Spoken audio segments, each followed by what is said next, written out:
Hello there, and welcome. Perhaps you've wandered here after a long day, seeking something to quiet your thoughts. Or maybe you're simply drawn to the stories hidden beneath ancient sands, tales of discovery that unfold slowly, carefully, grain by grain. Tonight, we're going to spend time with one of archaeology's most extraordinary moments, not the flash of discovery itself, but what came after. The patient, meticulous work that would consume 10 full years of human effort. You don't need to do anything now but settle in. Let your breathing slow. Allow the day's tensions to drain away like sand through an hourglass. Tonight, we're traveling back to November 1922, to a narrow valley in Egypt where the desert sun beats down on limestone cliffs, where a man named Howard Carter stood at the threshold of something that would change his life forever, though not in the way you might imagine. The story everyone knows is the discovery. The famous moment when Carter peered through a small hole in an ancient doorway, held up a flickering candle, and glimpsed wonders that had lain untouched for more than 3,000 years. When Lord Carnarvon asked, "Can you see anything?" Carter replied with words that have echoed through history, "Yes, wonderful things." But the story we're going to explore tonight is different. It's about what happened next, in the days and months and years that followed. Because discovering Tutankhamun's tomb was just the beginning. What came after was something far more demanding, far more intricate. It was a labor that required not just archaeological skill, but extraordinary patience, innovative thinking, and a kind of devotion that few undertakings ever demand. Howard Carter would spend the next decade cataloging, documenting, conserving, and carefully removing more than 5,300 objects from that tomb, each one requiring its own attention, its own care, its own story. If you find value in these quiet explorations of history, consider leaving a like or subscribing. It helps others discover these stories too, one restful listener at a time. But for now, let's begin our journey into the meticulous world of archaeological conservation, where time moved slowly and every decision mattered. The moment Howard Carter first looked into Tutankhamun's tomb, he knew his life had changed. But standing there in November 1922, with Lord Carnarvon beside him and Lady Evelyn Herbert peering over their shoulders, he couldn't have fully grasped the magnitude of the task ahead. The chamber before them, which would come to be called the antechamber, was filled with objects stacked and jumbled together in a space barely large enough for 3 people to stand comfortably. Golden couches with animal heads. Dismantled chariots. Wooden boxes inlaid with ivory. Alabaster vessels. Staffs and weapons. Furniture covered in gold leaf. And everywhere, the glint of precious materials catching the candlelight. The tomb had been robbed twice in antiquity, probably within a few years of Tutankhamun's burial around 1323 BC. Ancient officials had discovered these robberies, restored what they could, repacked the chambers, and resealed the tomb.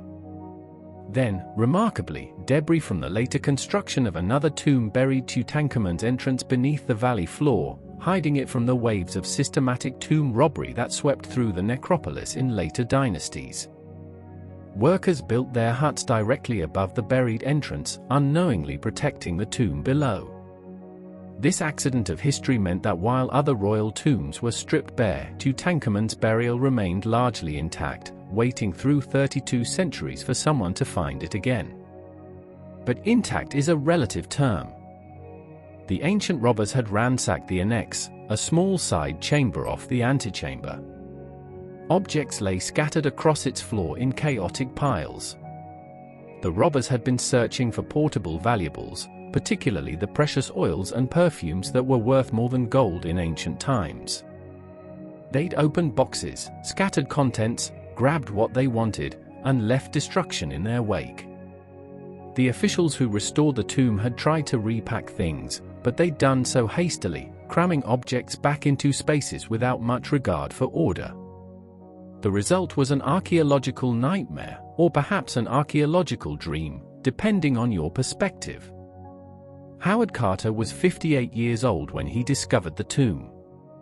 He'd spent most of his adult life in Egypt, first as an archaeological artist copying tomb paintings, then training as an excavator under the legendary Flinders Petrie.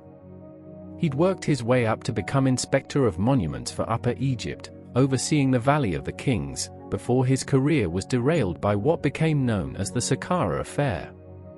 In 1905, Carter had sided with Egyptian guards in a confrontation with French tourists, refusing to apologize when the French government complained.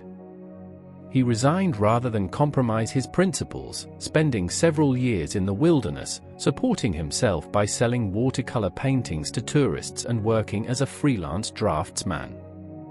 His fortunes changed in 1907 when he met George Herbert, the 5th Earl of Carnarvon. Carnarvon was a wealthy English aristocrat who'd come to Egypt for his health after a serious automobile accident left him in fragile condition. While convalescing in the warm Egyptian climate, he developed a passion for collecting Egyptian antiquities. He needed an experienced excavator to direct his archaeological work, and Gaston Mars-Perot, head of Egypt's Antiquities Service, recommended Carter. The two men formed a partnership that would last 16 years, united not just by their common aim but by genuine mutual respect and affection. By 1914, Lord Carnarvon had acquired the concession to excavate in the Valley of the Kings, taking it over from Theodore Davis, who'd worked there for years before declaring the valley exhausted.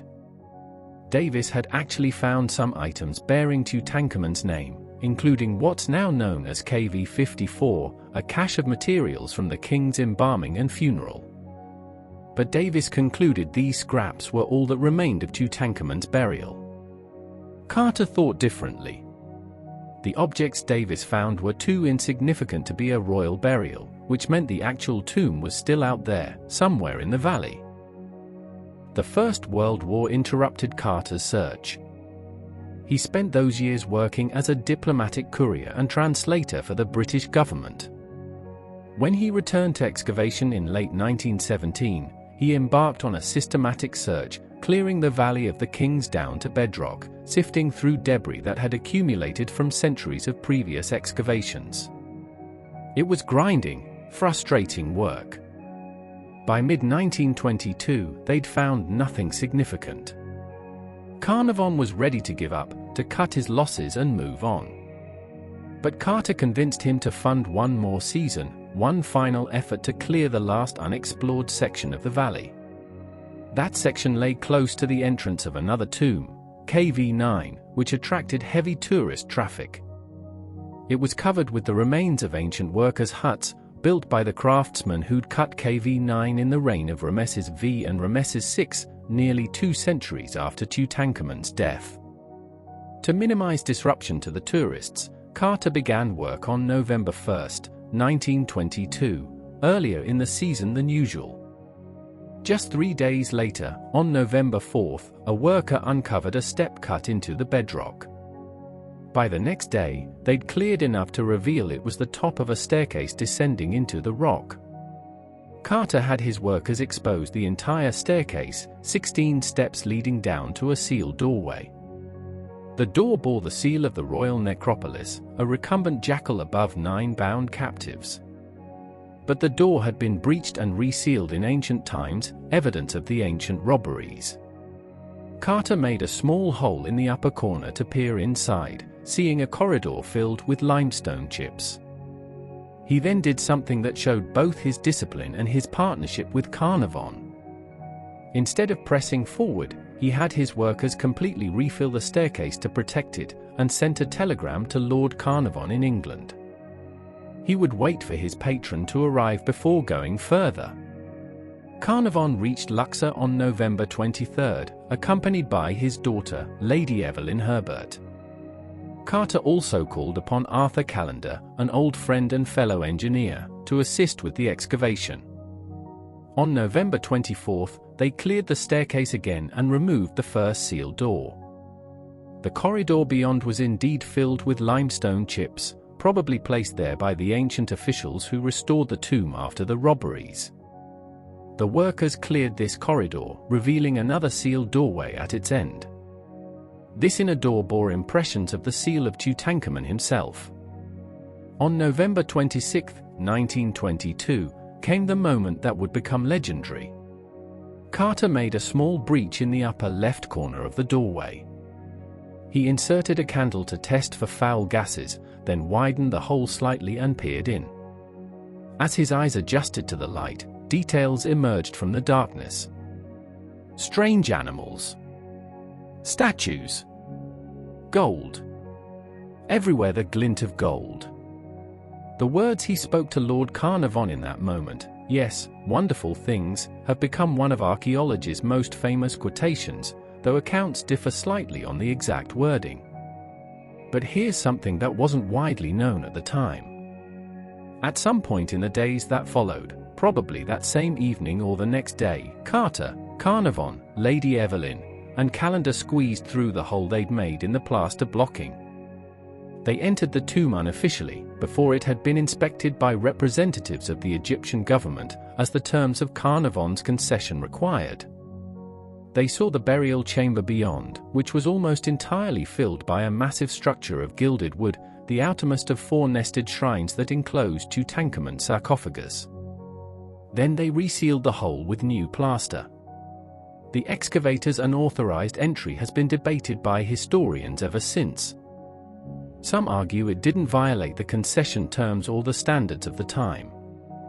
Others point out it was clearly against the rules, and necessitated moving some artifacts that stood in front of the partition, meaning their original positions couldn't be properly recorded. Whatever the ethics of that moment, what followed was remarkable for its methodical care and unprecedented thoroughness. The tomb officially opened on November 29, 1922, with Egyptian officials in attendance. Carter immediately grasped the scale of the challenge. The objects were in fragile condition. Egypt's climate, while dry, had not been kind to organic materials. Flash floods had periodically seeped water into the tomb over the centuries. Alternating humidity and dryness had warped wood, dissolved glue, and caused leather and textiles to decay. Virtually every wooden object had expanded and contracted until joints separated. Glue that had held pieces together for millennia had turned to powder. Every exposed surface bore a mysterious pink film, probably some dissolved iron compound from the rock or plaster. The burial goods themselves were stacked in ways that defied easy removal. The 3 ceremonial couches stood against the east wall, one behind another. These weren't ordinary beds, they were elaborate ritual objects with carved animal heads, lions, cows with horns, and a creature that combined a hippopotamus body with a crocodile head and a leopard spots. Tucked beneath and around these couches were boxes, chests, and various other items, all jumbled together. Scattered throughout the chamber were parts of dismantled chariots, their wheels, poles, and bodies taken apart for burial. White painted boxes contained clothing, jewelry, and ceremonial objects. Large jars held wine and food offerings. Staffs and weapons leaned against walls or lay across other objects. Moving any single item risked damaging several others. As Carter later wrote, the objects were so crowded that it was a matter of extreme difficulty to move one without running serious risk of damaging others, and in some cases they were so inextricably tangled that an elaborate series of supports had to be devised to hold one object or group of objects in place while another was being removed. This wasn't like a modern museum storage room, with everything neatly arranged. This was chaos, frozen in time, requiring extraordinary care to untangle. Carter knew he couldn't do this alone. He needed the best team he could assemble. He turned first to Albert Lithgow, head of the Egyptian expedition of the Metropolitan Museum of Art, whose team was working at a nearby site. Lithgow immediately agreed to loan some of his best people. He sent Arthur Mace, a specialist in conservation who understood how to stabilize fragile materials. He sent Harry Burton, widely regarded as the finest archaeological photographer in Egypt. he sent the architect Walter Hauser and the artist Lindsley Hall, who would create detailed measured drawings of the tomb and its contents. Other experts volunteered their services.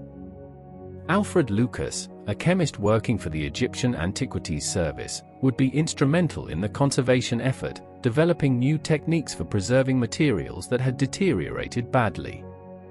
James Henry Breasted and Alan Gardner, two of the foremost scholars of ancient Egyptian language, came to translate any texts discovered. Percy Newberry, a botanist, would study the plant remains found in the tomb, and his wife Essie helped conserve textiles. For Egyptian foremen worked directly in the tomb, Ahmed Jerigar, Gad Hassan, Hussein Abu Awad, and Hussein Ahmed Said. Their names don't appear as often in the historical accounts, but they were there for the entire decade, providing continuity and expertise that proved invaluable. The team needed workspace. They commandeered several nearby tombs for various purposes. KV-15, the tomb of Seti II, became their main conservation laboratory and storeroom. Here they would clean, treat, and stabilize objects after removing them from Tutankhamun's tomb. KV-55, another tomb from Tutankhamun's era, served as their photographic darkroom, where Burton developed his glass plate negatives. KV-4, the tomb of Ramesses XI, became their dining area and break room. This network of ancient tombs, each more than 3,000 years old, was pressed into service for modern archaeology. Carter devised a systematic method for cataloging the tomb's contents. Each object, or group of objects that formed a single item, received a unique number. These numbers ran sequentially as objects were removed, though related items were sometimes grouped under a single number with subdivisions. Carter created a card index system, with detailed notes for each numbered item describing its location, condition, material, and any significant features. Harry Burton photographed virtually everything in situ before it was moved, and often again after cleaning. The drawings by Hauser and Hall provided scale and precise measurements. This multi-layered documentation was unprecedented in its thoroughness. The work couldn't begin immediately, though. The tomb became an international sensation the moment news broke. Newspapers around the world carried the story. The public, still emerging from the shadows of the First World War, seized upon this glimpse of ancient splendor. Visitors descended on the Valley of the Kings in unprecedented numbers, crowding around the retaining wall that surrounded the entrance pit, hoping for a glimpse of something extraordinary. Managing these crowds became a significant challenge. Many visitors were too prominent or well-connected to refuse entry: government officials, foreign dignitaries, fellow archaeologists. Every visit by a non-specialist disrupted the work schedule and increased the risk of damage. Carter and Mace estimated that a quarter of the first season's work time was consumed by accommodating visitors. Lord Carnarvon tried to manage the publicity by selling exclusive reporting rights to the London Times. This decision, common enough for archaeological digs at the time, created enormous controversy in this case. Other newspapers, unable to get official information, turned hostile. Egyptian papers joined the international press in denouncing what they saw as British monopolization of an Egyptian treasure.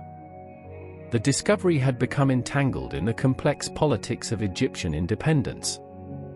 Egypt had achieved partial independence from British rule in February 1922, just 9 months before the tomb's discovery.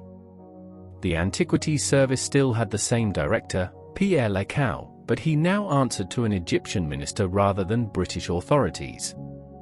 Many Egyptians saw the tomb as a symbol of national pride, a connection to their ancient heritage.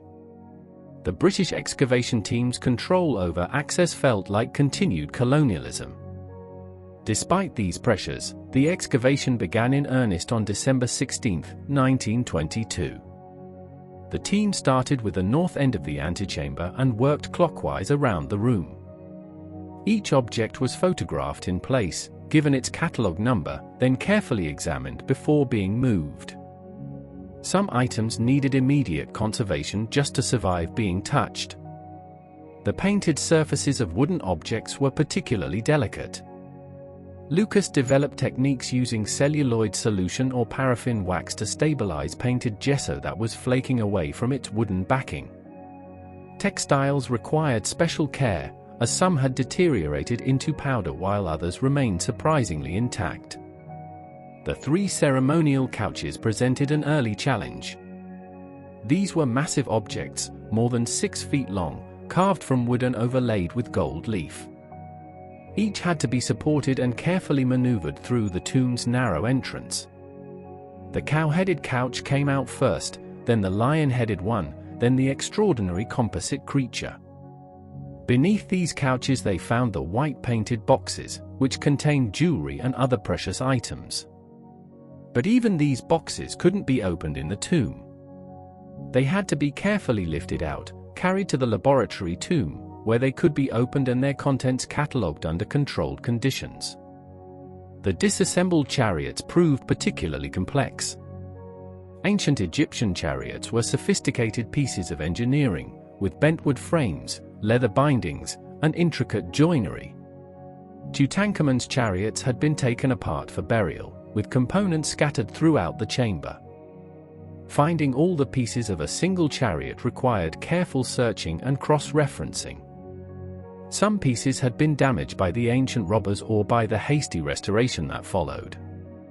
Reconstructing how these chariots originally fit together became a puzzle that would take years to fully solve. As the winter season progressed, the team settled into a routine, though routine hardly describes the intense concentration required. Each day began early, before the heat became unbearable. The work was physically demanding, conducted in cramped spaces with inadequate light and air circulation. Every object required decisions.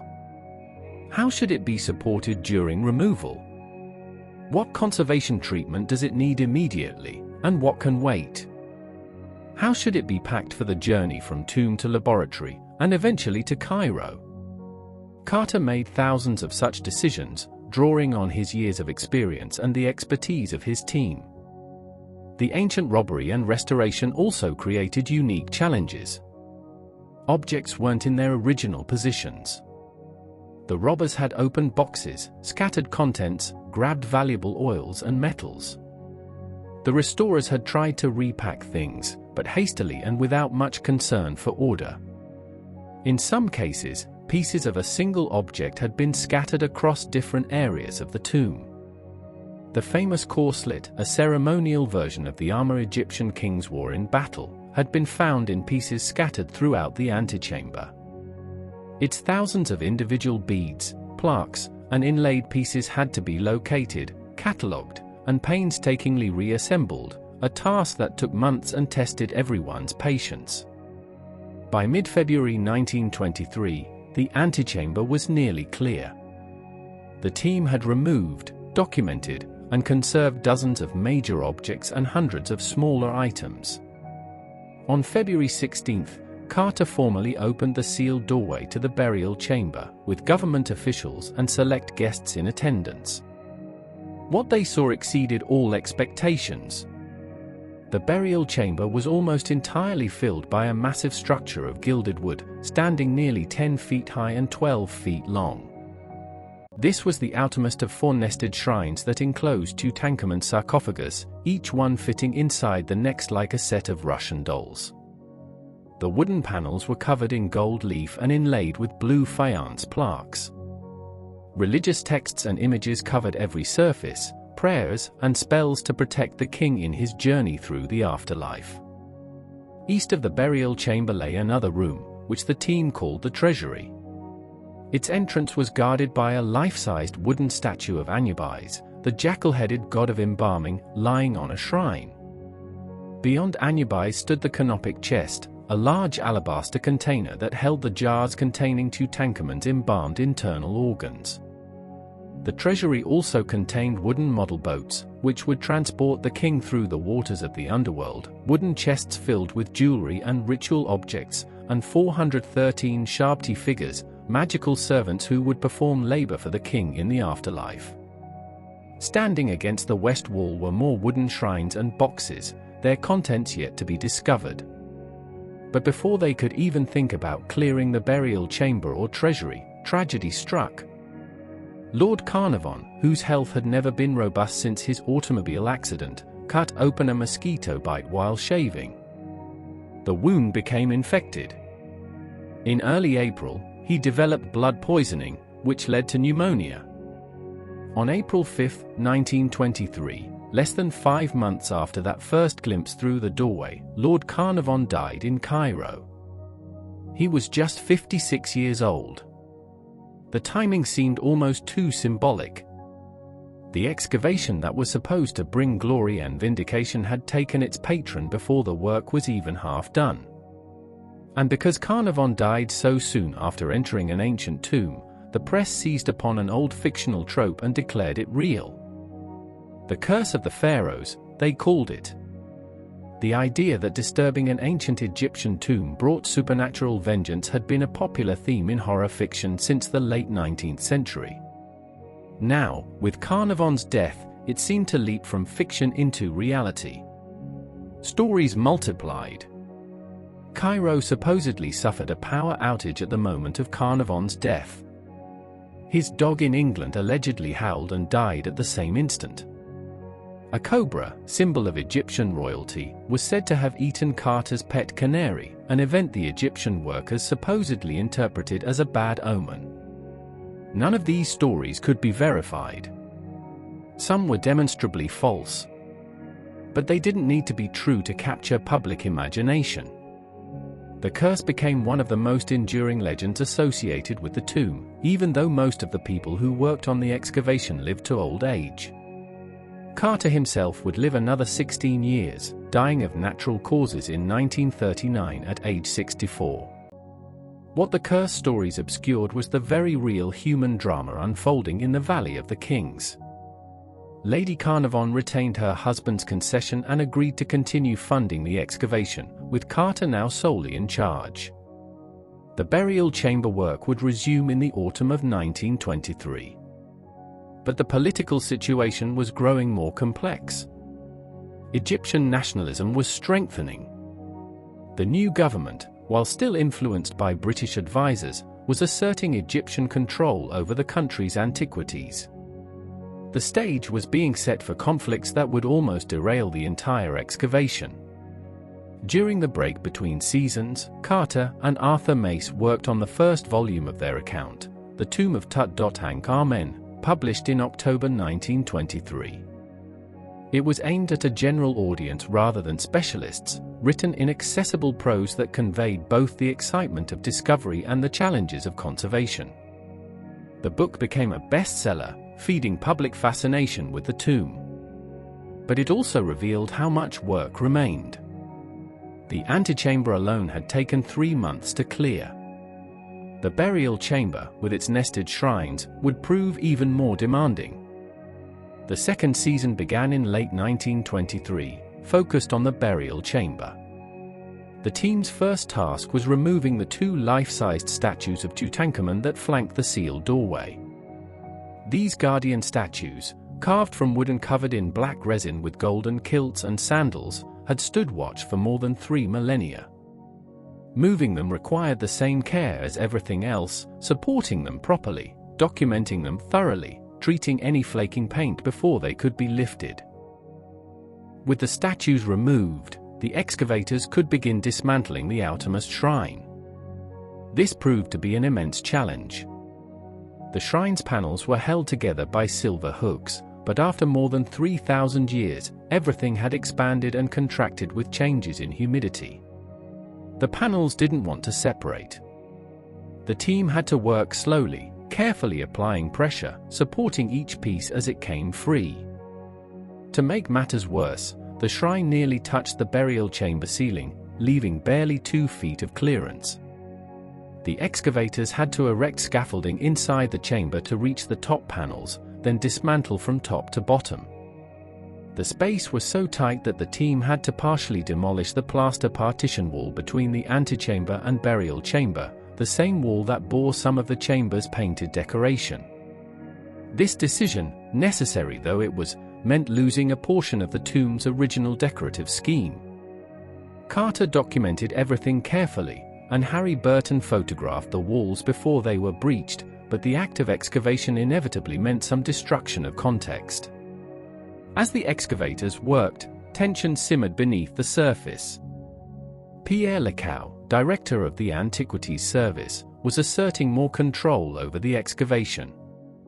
He required that an Egyptian inspector be present on site at all times. He demanded that Carter submit a list of all personnel for government approval. Most controversially, he raised the question of division of finds, the practice of splitting discoveries between the Egyptian Museum and the excavation sponsors. Egypt's new regulation said all objects from an intact tomb must remain in Egypt, but Carnarvon's concession predated these rules. The question of whether Lady Carnarvon would receive any artifacts for her continued funding became a source of increasing friction. Work continued through the winter. The four shrines came apart panel by panel, each piece carefully numbered and wrapped. Beneath the shrine stood a quartzite sarcophagus, its lid cracked but intact. Inside the sarcophagus would be the coffins, and inside those, Tutankhamun himself. But the excavators wouldn't reach that stage until the following season. On February 12, 1924, they raised the sarcophagus lid using a system of pulleys, revealing the first of 3 nested coffins, its surface covered in gold and inlaid with colored glass. It was the first complete set of royal coffins ever found, preserved exactly as they'd been placed 33 centuries before. The next day, February 13th, should have been routine. A viewing for the Egyptian press was scheduled, followed by a tour for the excavators' wives and family members. But the Egyptian Minister of Public Works, Morcos Bey Hanna, saw the family tour as a slight. Egyptian officials' wives had not been allowed into the tomb, he pointed out. Why should British families receive special access? He forbade the tour and sent police to enforce his order. Carter and his team were outraged. They announced they were stopping work in protest of what they called impossible restrictions and discourtesies. Carter locked the tomb, leaving the heavy sarcophagus lid suspended above the coffin on its pulley system. What followed was one of archaeology's most dramatic disputes. Hanna terminated Lady Carnarvon's concession, arguing Carter had violated its terms by stopping work. Lecoux brought in workmen to saw off Carter's locks and secure the sarcophagus lid. The government held a lavish reopening ceremony, celebrating Egyptian control over an Egyptian treasure. Carter sued in the mixed courts, colonial institutions designed to handle disputes involving non-Egyptians. His lawyer, F.M. Maxwell, had prosecuted Hanna for treason during Egypt's struggle for independence and had sought the death penalty. In court, Maxwell called the government's actions those of a bandit, a profound insult in Arabic that sparked riots in Cairo. The courts initially ruled in Carter's favor, but a higher court reversed the decision. Carter left Egypt in March 1924 for a lecture tour in the United States and Canada, leaving the tomb sealed and the Egyptian government unable to find another Egyptologist willing to complete the work. The stalemate continued through the summer and fall. Then, in November 1924, political upheaval changed everything. Sir Lee Stack, commander of the Egyptian army, was assassinated by nationalists. The British reaction was furious, forcing the resignation of Prime Minister Saad Zaghloul. His successor formed a more pro-British government, creating an opening for negotiations. By January 1925, the parties reached an agreement. Carter would resume work. Lady Carnarvon would continue funding but renounced any claim to artifacts. The Times' monopoly on press access ended. Everyone saved face, and work could continue. Carter returned to the valley on January 25, 1925, nearly a year after walking away. But the team was smaller now. Arthur Mace had returned to England. Callender, who'd objected to his loss of income during the shutdown, had resigned. Burton, Lucas, and the four Egyptian foremen remained Carter's core team for the rest of the decade. The rest of the burial chamber work would take place away from the media spotlight. Public interest had faded somewhat during the long dispute. When they removed Tutankhamun's mummy from its coffins in autumn 1925, press coverage flared briefly, then dimmed again. The excavation settled into a pattern: intensive work in the first months of each season, then opening the tomb to tourists while focusing on conservation in the laboratory tomb. Season after season, the work continued, methodical and painstaking, exactly the way archaeology should be done but rarely is in the public imagination. The burial chamber revealed extraordinary things. The innermost coffin proved to be made of solid gold, weighing more than 240 pounds. On Tutankhamun's mummified body, wrapped within layers of linen, were 143 separate objects: jewelry, amulets, weapons, sandals, a golden mask that would become one of the most recognized artifacts in human history. But the mummy itself was in poor condition. The ancient embalmers had poured unguents over the wrapped body, and these resins had undergone a chemical reaction that carbonized the linen and parts of the king's flesh. When Carter and the anatomists tried to remove the mummy from its coffin, the hardened resin wouldn't release it. They tried heating the coffins in the sun to melt the resin. When that failed, they had to carefully chisel the mummy out in pieces, documenting everything but inevitably destroying the body's integrity in the process. This work on the mummy took place in November 1925 and extended over 8 days. The anatomists were Douglas Derry and Saleh Bey Hamdi, working under difficult conditions in the burial chamber. They examined each piece as they removed it, noting that Tutankhamun had been a young man when he died, probably between 17 and 22 years old. His skull showed an unusual shape, similar to the unidentified royal mummy from tomb KV-55, suggesting a family relationship. The examination provided clues about Tutankhamun's life and death, though many questions remained unanswered. When the anatomical work was complete, Carter rearranged the mummy's pieces to approximate a whole body, placed them in the outermost coffin, and covered the sarcophagus with a glass plate instead of its original stone lid. Tutankhamun would rest in his tomb, but now with protection from the heat and humidity brought by tourist visitors. With the burial chamber finally cleared, attention turned to the treasury, the room east of the burial chamber. The team opened it at the start of the 5th season, in late 1926. The treasury contained some of the tomb's most fascinating objects. The canopic chest, which held Tutankhamun's internal organs, stood near the center of the room. It was made of alabaster, its corners guarded by carved figures of protective goddesses. Inside were 4 miniature golden coffins, each containing a separate organ preserved with spices and wrapped in linen.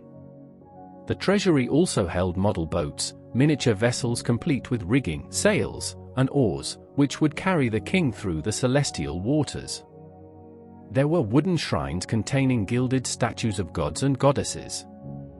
The 413 Shabti figures filled several boxes, each figure inscribed with spells commanding it to perform agricultural labor in the afterlife, one for each day of the year plus overseers to direct the work. And in a small box, carefully wrapped, lay 2 tiny mummified fetuses. These are believed to be Tutankhamun's stillborn children, the daughters who died before they could take breath, buried with their father in hopes they would accompany him to the afterlife. The treasury took an entire season to clear. Each object received the same careful attention as everything before it. Photograph in place. Assign catalog number. Assess condition. Apply necessary conservation. Remove to laboratory tomb. Clean and treat. Pack for eventual transport to Cairo. The rhythm of work had become familiar, though the objects themselves never ceased to inspire wonder. By spring 1927, the treasury was empty, its contents safely in the laboratory tomb or already shipped to the Egyptian Museum. Now only the annex remained, the small chamber off the antechamber that the ancient robbers had particularly ransacked. The annex presented unique challenges. Its floor lay nearly a meter below the antechamber floor. Its entrance was small, requiring excavators to lean through at precarious angles. And it contained more individual objects than any other room, more than half the tomb's entire inventory crammed into the smallest space. Objects were piled on top of one another in complete disarray. Ancient robbers had gone through boxes, scattered contents, left chaos in their wake. Carter and his team spent considerable time staring into the annex before even beginning to work in it. The room measured about 14 feet long, 8 feet wide, and 8 feet high, modest dimensions by any standard. But into this space, someone, probably the ancient restoration officials, had crammed more than 2,000 objects. The first glance through its entrance showed a mountain of material. White-painted wooden boxes stacked at odd angles. Large storage jars lying on their sides, some broken, their contents spilled. Dismantled furniture in pieces. Baskets overturned, their contents mixed with those of neighboring containers. It was archaeological chaos, the sort of thing that makes excavators simultaneously excited and exhausted. The decision to leave the annex for last made sense on multiple levels. The antechamber objects blocked access to the annex, so they had to be removed first anyway. The burial chamber and treasury, with their ritual significance and spectacular finds, naturally took priority.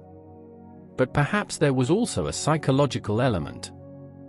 The annex represented the most daunting challenge, the task everyone knew would require the greatest patience and attention. Leave it until you've developed your methods, practiced your techniques, built up your endurance. By the time Carter's team finally entered the annex in autumn 1927, they'd spent 5 years working in the tomb, 5 years developing conservation methods and documentation protocols. They were as prepared as anyone could be for the labor that lay ahead. They began work on October 26, 1927. Burton photographed the annex from multiple angles, though the cramped space made it nearly impossible to capture the full chaos. The team set up bright electric lights, a luxury they'd added in recent seasons to supplement the candles and mirrors they'd used initially. Then Carter and his assistants began the painstaking work of clearing the room, object by object, layer by layer. The first challenge was simply reaching objects without disturbing others. Everything was interconnected. Pull one box and 3 others shifted. Lift one jar and the basket beneath it collapsed. The excavators had to work from top to bottom, removing the uppermost layer before they could access what lay below. But even identifying discrete layers was nearly impossible given how jumbled everything had become. Carter later wrote that some days they spent more time planning how to remove a single object than actually removing it. Consider the storage jars, which presented particular problems. Ancient Egyptian storage vessels came in many forms, but the large ones in the annex were typically made of pottery, with narrow bases and wide shoulders. They'd been designed to be partially buried in sand, which kept them upright and stable. But here in the tomb, laid on their sides or at odd angles, they were anything but stable. Many had broken in antiquity, either during the robberies or the subsequent restoration efforts. Their contents, oils, and wine and various organic materials, had leaked out over the millennia, creating sticky residues that glued neighboring objects together. Before a jar could be moved, the team had to carefully free it from whatever it was stuck to, document what was inside or what had leaked out, then stabilize the jar itself if it was cracked. The furniture, mostly small pieces like stools, gaming boards, and headrests, had been dismantled or broken and packed into the annex without much care. Pieces of different items were mixed together. A leg from one stool might be found underneath a completely different piece. Reassembling any complete item meant searching through the entire annex inventory, looking for matching pieces. This wasn't work that could be done in the tomb itself. Each piece had to be removed, catalogued, and taken to the laboratory tomb, where Carter and his team could spread everything out and try to make sense of it all. The white painted boxes, similar to those found in the antechamber, contained a wide variety of items. Some held royal regalia, crowns, scepters, ceremonial weapons. Others contained personal items, clothing, sandals, walking sticks. Still others held what can only be described as supplies, tools for the afterlife, materials the king might need in the world beyond. One box contained carpenter's tools, actual working tools including chisels, a saw, and mallets. Another held writing equipment, brushes, ink palettes, and small jars that had once contained pigments. The presence of such practical items alongside golden treasures reveals how the ancient Egyptians thought about death. The afterlife wasn't just a spiritual concept. It was a place where one might need to build something, write something, walk somewhere. Better to be prepared. The work proceeded slowly through the winter season. Burton photographed each layer as it was revealed. Carter continued his card catalog system, though the annexed chaos made it harder to maintain precise records of original positions. By the time they stopped for the summer break in March 1928, they'd made good progress but were far from finished. The annex would require 3 full seasons to clear completely. During these years, the international attention that had once surrounded the tomb had largely faded. The curse stories occasionally resurfaced when someone associated with the excavation died, which was inevitable given that many of the participants were already elderly. But the day-to-day work of cataloging and conserving artifacts wasn't newsworthy. Carter, if we're honest, probably preferred it this way. He'd never been comfortable with publicity, never enjoyed the crowds and the constant stream of visitors. Now, in the late 1920s, he could focus on the work itself, the methodical labor of understanding and preserving what they'd found. The relationship between Carter and the Egyptian government had stabilized somewhat after the crisis of 1924. Pierre Lecow remained director of the Antiquities Service, and while he and Carter never became friends, they developed a working relationship based on mutual respect. The Egyptian inspectors assigned to monitor the work, particularly Tufik Effendi Boulos, proved knowledgeable and helpful rather than obstructive. The tomb had become, in a sense, normalized. It was still the find of the century, but it was also now just an archaeological project, one that required years of careful work to complete properly. Burton's photographic work during these years deserves special mention. He'd photographed thousands of objects by this point, creating a visual record of the tomb that was unprecedented in its comprehensiveness. Burton worked with glass plate negatives, large format plates that captured exceptional detail. He developed a lighting technique using mirrors to reflect sunlight into the tomb, supplemented by electric lights when needed. Each photograph required careful setup, positioning the object, arranging the lights, checking focus on his large format camera, inserting the glass plate, removing the dark slide, opening the shutter, timing the exposure, closing the shutter, replacing the dark slide. Then carrying the exposed plate to the darkroom in KV55, mixing chemicals, developing the negative, washing and fixing it, letting it dry. A single photograph might take hours from start to finish. Burton photographed objects from multiple angles. He photographed them in situ, in the tomb. He photographed them again in the laboratory after cleaning. He created special arrangements to show groups of related objects together. His photographs weren't just documentary records, they were works of art in themselves, carefully composed images that revealed the beauty and craftsmanship of ancient Egyptian artisans.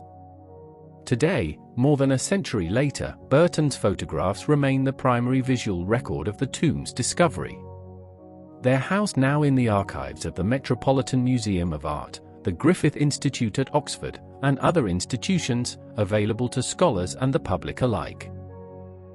Alfred Lucas's conservation work was equally important, though less visible. Lucas had been a chemist before turning to archaeological conservation, and he brought scientific rigor to the challenge of preserving materials that had sat in a sealed tomb for more than 3 millennia. He analyzed the composition of various materials. Understanding their chemistry helped him determine the best preservation methods. He experimented with different consolidants, substances that could be applied to fragile materials to strengthen them. Celluloid dissolved in acetone worked well for stabilizing painted surfaces. Paraffin wax could reinforce wood that had become soft and crumbly. For textiles, he developed methods using paper-thin Japanese tissue soaked in dilute adhesive, which could support fragile fabric without adding significant weight. Lucas also conducted experiments to understand how conditions in the tomb had affected different materials. He noticed that some wooden objects had deteriorated far more than others, even though they'd been made from the same type of wood. By analyzing the resins and oils that had been applied to different objects, he determined that certain coatings had actually accelerated deterioration rather than preventing it. This kind of systematic study helped develop conservation practices that would benefit archaeology worldwide. Lucas published his findings in scientific journals, sharing knowledge that other conservators could apply to their own work. By autumn 1928, beginning the 7th season, the team had developed such smooth working methods that the pace of clearing increased significantly. They'd learned from experience what techniques worked best for different types of objects. They'd streamlined their documentation processes without sacrificing thoroughness. The Egyptian foreman who'd been with the project from the beginning understood exactly what was needed, often anticipating problems before they occurred. This accumulated experience and teamwork made the later seasons more efficient than the earlier ones, even though the work itself was no less demanding. The annex continued to yield surprises. Among the practical items they found a fascinating collection of games. Ancient Egyptians loved board games, and Tutankhamun had been buried with several. The most elaborate was a game of Senet, played on a board with 30 squares. The rules of Senet have been partially reconstructed from ancient texts and artwork, though some details remain uncertain. It involved moving pieces based on throw sticks, a bit like dice, with the goal of getting your pieces off the board before your opponent. But Senet wasn't just entertainment. It had religious significance, representing the journey of the soul through the afterlife. Playing Senet was a way of rehearsing your own journey, learning the moves that would help you navigate the challenges beyond death. They also found children's toys, or what appeared to be toys. Small wooden models of animals. A game with carved ivory pieces. These items suggest something we often forget: Tutankhamun became pharaoh around age 9. He'd been a child, then an adolescent, ruling an empire but probably also wanting normal childhood pleasures. The toys in the tomb might have been beloved possessions from his youth, objects he wanted to keep with him forever. Food and wine constituted another major category of burial goods. The tomb contained more than 30 wine jars, each labeled with information about the vintage, the year, the vineyard, the wine master responsible for production. This labeling system shows how sophisticated ancient Egyptian viticulture had become. They understood that wine from different vineyards had different characteristics. They tracked vintages, probably recognizing that some years produced better wine than others. And they considered winemaking a skilled profession worthy of recording the master's name. The food offerings included joints of meat, whole ducks, haunches of beef, all mummified with salts to preserve them. There were loaves of bread, many still recognizable though dried and hardened. Jars of honey, which remained stable after thousands of years. Honey doesn't spoil if kept sealed. Baskets of fruit, mostly dried beyond recognition but identifiable through botanical analysis. Seeds and grains. The sheer quantity and variety of food provisions reflects ancient Egyptian beliefs about the afterlife. The deceased would need sustenance in the next world, both literal food and also the spiritual essence of food that would be magically renewed through ritual offerings. Personal items revealed intimate details of Tutankhamun's life. His clothing included linen robes, some plain and some elaborately decorated. Gloves made of linen with beadwork decoration. A complex wardrobe of royal regalia for different ceremonial occasions. Many pairs of sandals, ranging from simple woven reed sandals to elaborate ones with gold decoration and inlaid gems. The quantity and variety of sandals is striking. A pharaoh needed different footwear for different contexts, simple sandals for informal occasions, elaborate ones for ceremonies, sturdy ones for walking, decorative ones for sitting in state. The excavators found walking sticks and staffs, more than 130 of them. Some were functional, meant for actual use in walking or hiking. Others were purely ceremonial, staffs of office that symbolized royal authority. They ranged from simple wooden sticks to elaborate creations with gold leaf, inlays, and carved handles. The presence of so many walking aids led some later researchers to suggest Tutankhamun had mobility issues, possibly related to bone necrosis or a clubfoot. The mummy examination in 1925 hadn't been thorough enough to identify such conditions, but later CT scans in 2005 would reveal bone abnormalities that support this theory. As the work progressed through 1928 and into 1929, Carter divided his time between active excavation and conservation work.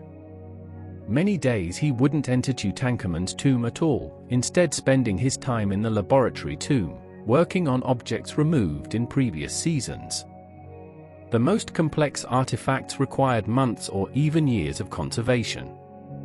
The elaborate corselet, for example, which had been found in scattered pieces back in the antechamber, took years to fully reassemble. Its construction was intricate, thousands of small beads, plaques, and inlays sewn onto a backing of stiffened linen. The backing had deteriorated, meaning each element had to be removed, documented, the backing reconstructed, then each piece sewn back in its original position. This kind of work couldn't be rushed.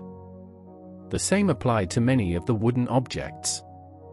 Egyptian furniture makers were master craftsmen.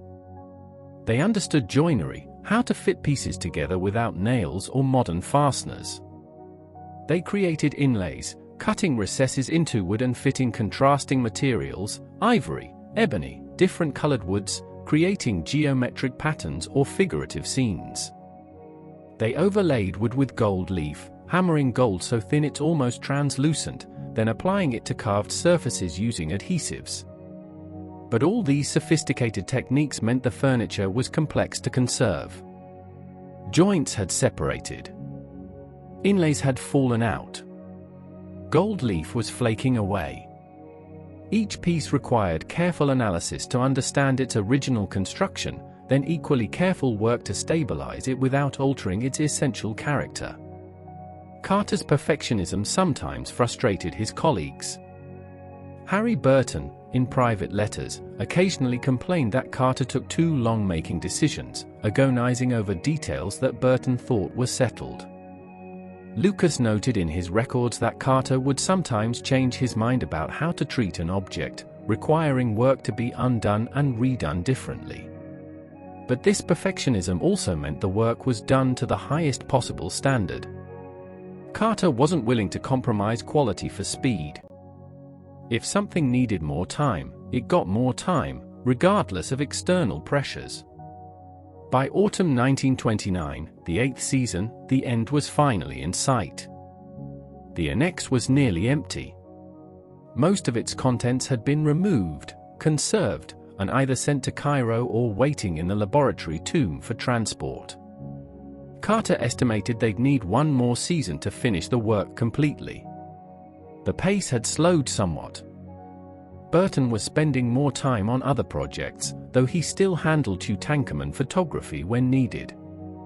Lucas was consulting on other archaeological sites while continuing his work for Carter. The four Egyptian foremen remained constant, the reliable backbone of the operation. The international political situation had changed significantly since the excavation began. The 1920s were ending.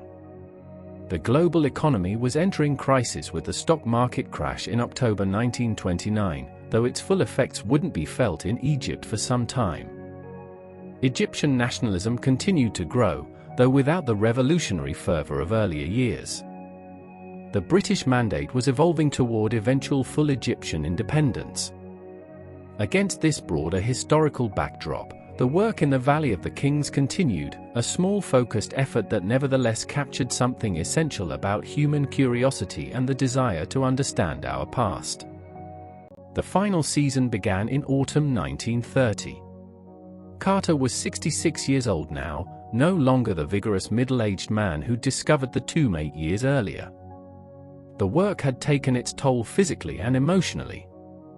His relationship with Lady Carnarvon had soured over questions about artifact storage and who controlled access to the finds. His relationship with Pierre Lacau remained formally correct but cool. Some of his former team members had moved on to other projects. But he was determined to see the work through to completion properly. The last objects came out of the annex in late 1930. Each one received the same careful attention as the first objects 8 years earlier. Photograph in place. Assign catalog number. Assess condition. Remove to laboratory. Conserve. Document. Carter's card catalog system now contained entries for 620 numbered items, many with subdivisions representing individual pieces. The actual count of separate objects was 5,398, each one documented, photographed, and preserved. Throughout these final seasons, the rhythm of work had become almost meditative. Each morning, Carter would descend the 16 steps into the tomb, electric lights now providing steady illumination that candles and mirrors could never match. He would assess what needed to be done that day. Perhaps removing a particular storage jar that was blocking access to objects beneath it. Perhaps continuing the delicate work of freeing a wooden box whose lid had warped and stuck fast over millennia. Perhaps simply standing and looking, planning the sequence of moves that would be necessary to safely extract some complex grouping of objects. The laboratory tombs are equally intensive activity. Objects removed months or even years earlier still required attention. A single piece of furniture might demand weeks of conservation work. Consider one of the elaborate chests found in the annex. The wood had separated at every joint. The ivory inlays had fallen out, each tiny piece now loose. The painted surface was flaking. To conserve such an object, Carter and Lucas would first stabilize the paint using dilute celluloid solution applied with soft brushes. Then they'd carefully examine every joint, understanding how the ancient carpenter had fit the pieces together. They'd prepare new adhesive, testing it first on sample pieces to ensure it wouldn't cause harm. Then, working slowly, they'd reassemble the chest, fitting each piece back together, holding them with temporary supports until the adhesive cured. The inlays came next, each one fitted back into its recess, secured with conservation-grade adhesive. Finally, the entire piece would receive a gentle cleaning to remove accumulated dirt while preserving the original patina. This kind of work couldn't be rushed. You had to respect the material's limits. Apply too much pressure and fragile wood would crumble. Use the wrong solvent and you'd damage painted surfaces. Move too quickly and joints wouldn't align properly. Carter's perfectionism, which sometimes frustrated his colleagues, was essential for this work. Each object deserved patient attention, careful consideration, treatment appropriate to its specific condition and construction. The documentation continued alongside the conservation. Carter maintained detailed notes on each object's condition and the treatments applied. Burton's photographs provided visual records at multiple stages, in situ, after removal, during conservation, after treatment. These records weren't merely archival. They were working documents that guided decisions. If a particular treatment didn't work as hoped, they could refer back to earlier photographs and notes, understanding what the object looked like before intervention, informing choices about how to proceed. The Valley of the Kings itself was changing during these years. Tourism to Egypt had grown substantially since the tomb's discovery. Where once only dedicated antiquarians and wealthy travelers visited the valley, now middle-class tourists came in increasing numbers. Steamship companies offered Egyptian packages. Hotels in Luxor expanded to accommodate visitors. Local guides developed tours that included not just the famous temples but also the Valley of the Kings, with Tutankhamun's tomb as the centerpiece. This democratization of access to ancient Egypt had positive and negative aspects. More people could experience these extraordinary sights, could stand where pharaohs were buried, could glimpse ancient artistry firsthand. But increased visitation brought increased wear. Feet on stone pathways gradually eroded surfaces. Breath and body heat altered the atmosphere in sealed spaces. Touching caused oil and dirt from hands to accumulate on surfaces. The very act of sharing these wonders with the world endangered them. Carter was acutely aware of these tensions. He devoted his life to understanding and preserving ancient Egypt, yet his greatest discovery had turned a tomb into a tourist attraction. The painted walls of the burial chamber, which had survived in near-perfect condition for 32 centuries in sealed darkness, now endured daily exposure to air, light, and human presence. There were no easy answers. Seal the tomb to preserve it, and no one benefits from the discovery. Open it freely, and gradual deterioration is inevitable. Carter did what he could, limiting visitor numbers during active excavation seasons, insisting on careful behavior from those permitted entry, documenting everything so that even if the original deteriorated, knowledge would survive. The global economic situation had changed dramatically by the time the excavation neared completion. The stock market crash of October 1929 had triggered worldwide depression. Egypt wasn't immune. Tourism declined as people had less money for travel. The political situation remained complex, with ongoing negotiations between Egypt and Britain about the extent of Egyptian independence. The Antiquities Service, now fully under Egyptian control, was increasingly assertive about Egypt's right to determine what happened to Egyptian antiquities. Against this backdrop, Carter's work represented a kind of constancy. Regardless of economic upheaval or political tension, the work continued. Objects still needed conservation. Documentation still required completion. The labor didn't care about stock markets or diplomatic negotiations. It simply needed to be done, and Carter was determined to see it through. His relationship with the Egyptian Museum in Cairo had developed over the years into a functional partnership. Museum staff provided storage space and facilities for objects Carter sent from the valley. They accessioned items into the permanent collection, assigning museum numbers and creating their own documentation. They prepared objects for eventual display, though many would remain in storage for decades before gallery space became available. The museum director and senior curators understood the significance of what Carter was providing, this complete royal burial assemblage, unprecedented in Egyptian archaeology. They worked to accommodate his needs while also asserting museum priorities and standards. The question of credit and recognition, which had caused such trouble in the mid-1920s, had largely faded by the excavation's final years. Carter was universally acknowledged as the tomb's discoverer and primary excavator. The role of his team members was recognized by those familiar with archaeological practice, even if the popular press tended to focus on Carter alone. Lady Carnarvon's contribution, though she'd renounced any claim to artifacts, was acknowledged in Carter's publications and by those who knew the full story. The Egyptian workers and foremen, while still less recognized than they deserved, were at least mentioned in official accounts. But clearing the tomb wasn't the end of the work. All these objects needed proper conservation before they could go on permanent display in the Egyptian Museum in Cairo. Some had already been sent to the museum in earlier years, but hundreds remained in the laboratory tomb in the Valley of the Kings, waiting for final treatment. Carter continued this conservation work through 1931 and into 1932. By this point he was working mostly alone, with the Egyptian foreman and occasional visits from Lucas. The other specialists had moved on. Burton was focusing on Metropolitan Museum projects. The elaborate team structure of the early years had dissolved into a solitary scholar finishing a monumental task. The physical work was grueling for a man approaching 70.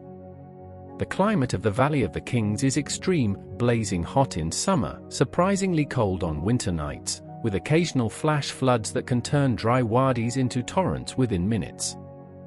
Carter suffered from various ailments, probably including lung damage from breathing dust and chemical fumes in poorly ventilated spaces for years.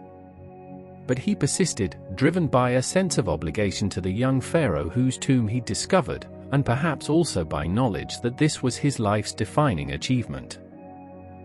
In February 1932, Carter supervised the installation of the last objects from the tomb into secure storage at the Egyptian Museum in Cairo. 10 years and 3 months after that first glimpse through the doorway, the archaeological work was complete. Every object had been documented, conserved, and safely housed. Tutankhamun's mummy remained in his tomb, resting in the sarcophagus as he had for 3,000 years, but now with a glass cover allowing visitors to see the golden coffin. The tomb itself was open to tourists, who could descend the 16 steps and see the burial chamber with its painted walls and massive sarcophagus. Carter's achievement is hard to overstate. He'd taken what could have been rushed plunder and turned it into a model of patient, systematic archaeology. He'd assembled a team of the world's best specialists and coordinated their efforts over a decade. He'd developed new conservation techniques that advanced the entire field. He'd created documentation so thorough that scholars can still study the tomb today through his records and Burton's photographs. And he'd done all this while navigating complex political situations, managing intense public interest, and dealing with personal tragedies and conflicts. The catalogue system he created became a standard for archaeological excavations worldwide. The principle that every object deserves careful documentation, regardless of its apparent value, is now fundamental to professional archaeology. The conservation techniques developed by Lucas and the team influenced how museums treat fragile artifacts. Burton's photographic methods, using multiple angles and careful lighting to capture detail, set standards for archaeological photography. In countless practical ways, the excavation of Tutankhamun's tomb advanced archaeological practice. But there was a cost. Carter never married, never had children, devoted his entire adult life to Egyptian archaeology. His relationship with Lady Carnarvon ended in bitterness, with disputes over who owned what and who had rights to what. His relationship with many Egyptian officials remained strained, colored by the colonial dynamics of the era. He spent his remaining years writing the final volume of his account of the excavation, working on reconstructing artifact groups, and serving as an informal consultant to museums and collectors. He died in March 1939 in London of lymphoma, just 2 months short of his 65th birthday. His obituaries were respectful but not enthusiastic. The archaeological establishment had never fully embraced him. He'd had little formal education, learning his craft through apprenticeship rather than university degrees. His personality could be difficult, stubborn, perfectionistic, unwilling to compromise. He'd made enemies during the disputes of the mid-1920s. So while everyone acknowledged his great discovery, there wasn't the outpouring of affection you might expect for someone who'd made such an extraordinary contribution. The tomb itself continued to generate discoveries and controversies in the decades after Carter's death. In 1968, X-rays of Tutankhamun's mummy revealed fragments of bone in the skull cavity, suggesting the young king might have died from a blow to the head. This sparked theories of murder, perhaps by his elderly advisor A, who succeeded him as pharaoh. More sophisticated CT scans in 2005 showed the bone fragments were probably created during mummification or early 20th century examination, but revealed other health issues: a broken leg shortly before death, bone necrosis, possible malaria. The cause of death remains uncertain, though current theories favor complications from multiple health problems rather than trauma or murder. In 2014, genetic analysis of Tutankhamun's mummy and related royal mummies revealed surprising information about his family. His father was almost certainly Akhenaten, the heretic pharaoh who tried to overturn Egypt's traditional polytheism in favor of worshipping a single deity, the Aten or sun disk. His mother was one of Akhenaten's sisters, making Tutankhamun the product of sibling incest, common among royalty trying to maintain bloodline purity. This inbreeding may have contributed to his health problems and early death. Recent radar scanning of the burial chamber walls, conducted in 2015 and 16, sparked renewed excitement when some researchers claimed to detect hidden chambers behind the walls. The theory was that Tutankhamun's tomb was actually just the outer chambers of a much larger tomb, possibly that of Nefertiti, Akhenaten's queen, who disappeared from historical records and whose final resting place has never been found. More thorough scanning in 2018 found no convincing evidence of hidden chambers, but the debate continues. Even 100 years after discovery, the tomb still holds secrets. Today, Tutankhamun's treasures are divided between storage at the Egyptian Museum in Cairo and the new Grand Egyptian Museum near the Giza Pyramids, scheduled to open with a complete Tutankhamun gallery displaying all 5,398 objects together for the first time. The golden mask has become one of the world's most recognizable artifacts, reproduced on everything from scholarly publications to tourist souvenirs. The tomb itself remains one of the Valley of the King's most visited sites, though conservators worry about damage from humidity and carbon dioxide from thousands of tourist breaths each year. The work of cataloging Tutankhamun's tomb, as we've explored, stretched across 10 extraordinary years. But the story we've told so far has focused primarily on the process itself, the methods and challenges and daily rhythms of archaeological excavation. Now let's turn our attention to the treasures themselves, understanding not just how they were found and preserved, but what they meant, both to ancient Egyptians and to us today. When you think about the objects from Tutankhamun's tomb, certain pieces probably come to mind immediately. The golden mask, the nested coffins, the throne with its intimate scene of the young king and his wife. These spectacular pieces have become iconic, reproduced millions of times, recognized instantly around the world. But the tomb contained so much more than these famous treasures. It held the accumulated wealth and preparation for eternity of a royal burial, everything a young pharaoh might need in the afterlife, from the sublime to the mundane. Let's begin with the furniture, which represented a significant portion of the tomb's contents. Ancient Egyptian furniture was remarkably sophisticated, showing design principles that wouldn't look out of place in a modern home. They understood ergonomics, how to make a chair comfortable for sitting. They understood aesthetics, creating beautiful forms that were also functional. And they understood materials, working with native woods like acacia and tamarisk, as well as imported cedar and ebony.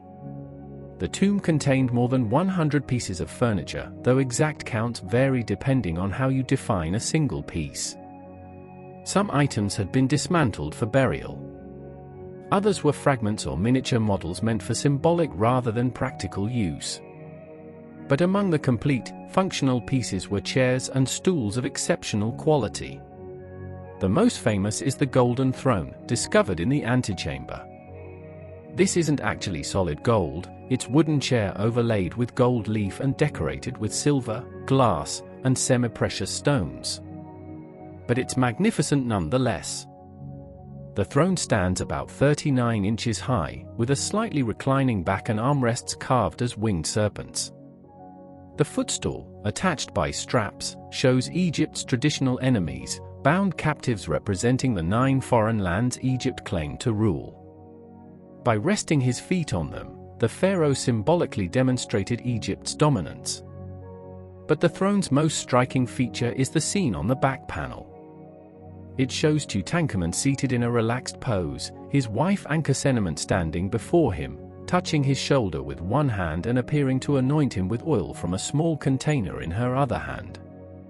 Sunlight streams down from the Aten, the sun disk, its rays ending in small hands that offer life symbols to the royal couple. This iconography is unusual for late-period Egyptian art. It's characteristic of the Amarna period, the revolutionary era when Tutankhamun's father Akhenaten had elevated the Aten to supreme deity status. The intimacy and naturalism of the scene, the way the figures interact, the casual nature of their poses, all reflect Amarna artistic principles. What makes this particularly interesting is that the inscriptions on the throne have been changed. Originally, they bore Tutankhamun's birth name, Tutankhaten, living image of the Aten. But the names were modified to read Tutankhamun, living image of Amun. This change reflects the religious counter-evolution that occurred during Tutankhamun's reign. Akhenaten's monotheistic experiment was abandoned. The traditional priesthood of Amun was restored to power. The capital moved from Akhenaten's new city, back to Thebes. But some artwork, like this throne, retained elements of Amarna style even while the names were changed to reflect the new religious order. It's a fascinating glimpse of Egypt in transition, caught between radical innovation and traditional orthodoxy. The tomb contained other chairs as well, each serving different purposes. A child-sized chair made of ebony and ivory, probably used by Tutankhamun when he was young.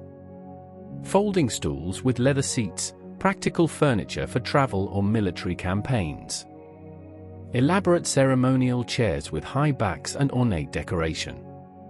Low stools for more casual sitting. The variety shows that furniture wasn't generic. Different contexts required different seating, just as they do today. The beds, or more accurately couches, presented different design challenges. Ancient Egyptians slept on raised platforms with a headrest instead of a pillow. The 3 ceremonial couches in the antechamber weren't for sleeping, they were ritual objects with specific religious purposes. But the tomb also contained actual beds, smaller and simpler than the great couches. These had woven string mattresses and slightly curved sleeping surfaces, with the foot end higher than the head end, angled to keep the sleeper from sliding off. Storage furniture included boxes and chests of various sizes. Some were simple wooden boxes with lids. Others were elaborate pieces with multiple compartments, inlays, and complex closing mechanisms. The ancient Egyptians didn't have closets or drawers in the modern sense. Everything was stored in containers. Clothes went in chests. Jewelry went in boxes. Documents went in sealed jars. This meant storage furniture needed to be portable, well-made, and secure against pests and thieves. One particularly intriguing box was the cartouche-shaped container found in the treasury. It's shaped like an elongated oval, mimicking the cartouche symbol that enclosed royal names in hieroglyphic writing.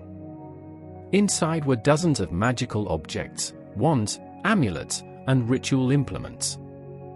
These weren't merely decorative. They were tools for protection, designed to shield the king from spiritual dangers in the afterlife. Some bore spells inscribed in hieroglyphs. Others had symbolic forms, serpent heads, eyes, jade pillars representing stability. Together they formed a magical arsenal, weapons against forces that might threaten the soul's journey. The categories of objects in the tomb reveal how ancient Egyptians thought about the afterlife. They didn't imagine death as transformation into pure spirit, freed from bodily needs. Instead, they envisioned a continuation of life in a transformed realm. The deceased would still need to eat and drink, clothe themselves, perform daily tasks. But these mundane activities would take place in a perfected world, where food was always abundant, where the harvest never failed, where one lived in the presence of gods. This belief system meant the dead needed equipment for daily life. Hence the clothing, linen robes and tunics, gloves, sashes, and belts. More than 100 garments were found in the tomb, ranging from simple linen wraps to elaborate ceremonial robes. Many had been worn during Tutankhamun's lifetime. You can see the creases where they were folded, the wear patterns from use. Some garments were specifically made for burial, pristine and never worn. But others had been part of the king's living wardrobe, clothing he'd actually put on and moved in. The sandals tell a similar story.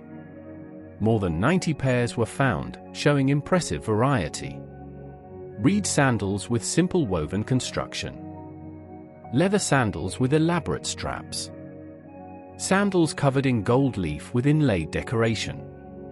Sandals with scenes painted on the insoles, showing Egypt's enemies so that Pharaoh would symbolically trample them with each step.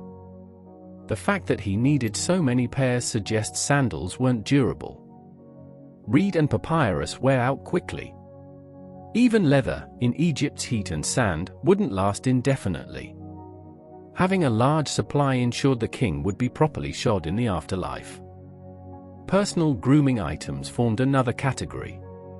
The tomb contained razors, tweezers, and scissors, tools for maintaining appearance.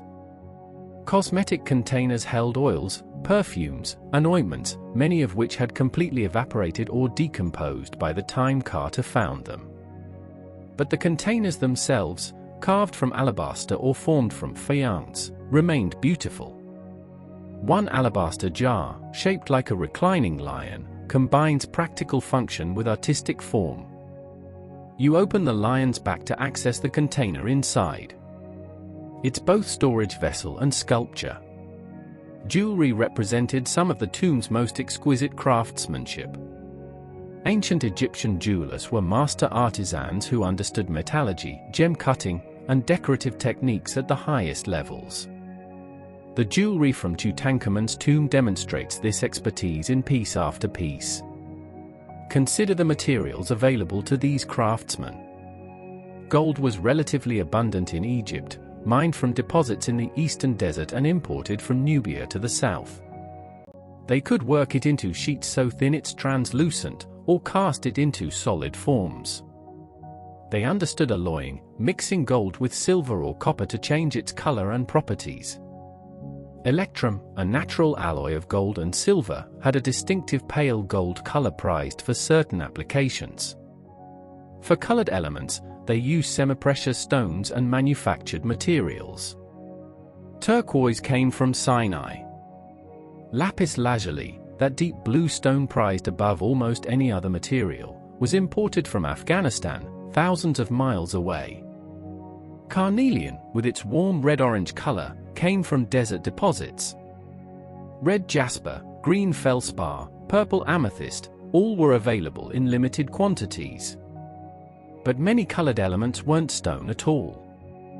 They were faience, a manufactured ceramic with a glossy surface, or colored glass, which Egyptian craftsmen learned to make in brilliant blues, reds, and greens. The jewelry techniques were sophisticated. They understood granulation, soldering tiny spheres of gold to create textured surfaces. They mastered cloisonné, creating compartments in metal that they filled with inlays of stone or glass. They could chase and engrave metal with extraordinary precision. They created chains by linking individual wire rings, each one formed and soldered closed. These weren't primitive techniques. These were the methods of highly skilled specialists who'd trained for years to master their craft. Among the jewelry from the tomb, several pieces stand out. The golden broad collar, a semicircular necklace that covers the chest and shoulders, is constructed from hundreds of individual elements, beads, plaques, and terminals, all strung together in precise rows. It weighs several pounds, meant to be worn only for ceremonial occasions. When the king moved, it would shimmer, each piece catching light independently, creating a glittering surface that announced royal presence. The pectorals, large ornamental pieces worn on the chest, combine symbolic imagery with technical excellence. One shows a scarab beetle, symbol of the rising sun, carved from lapis lazuli.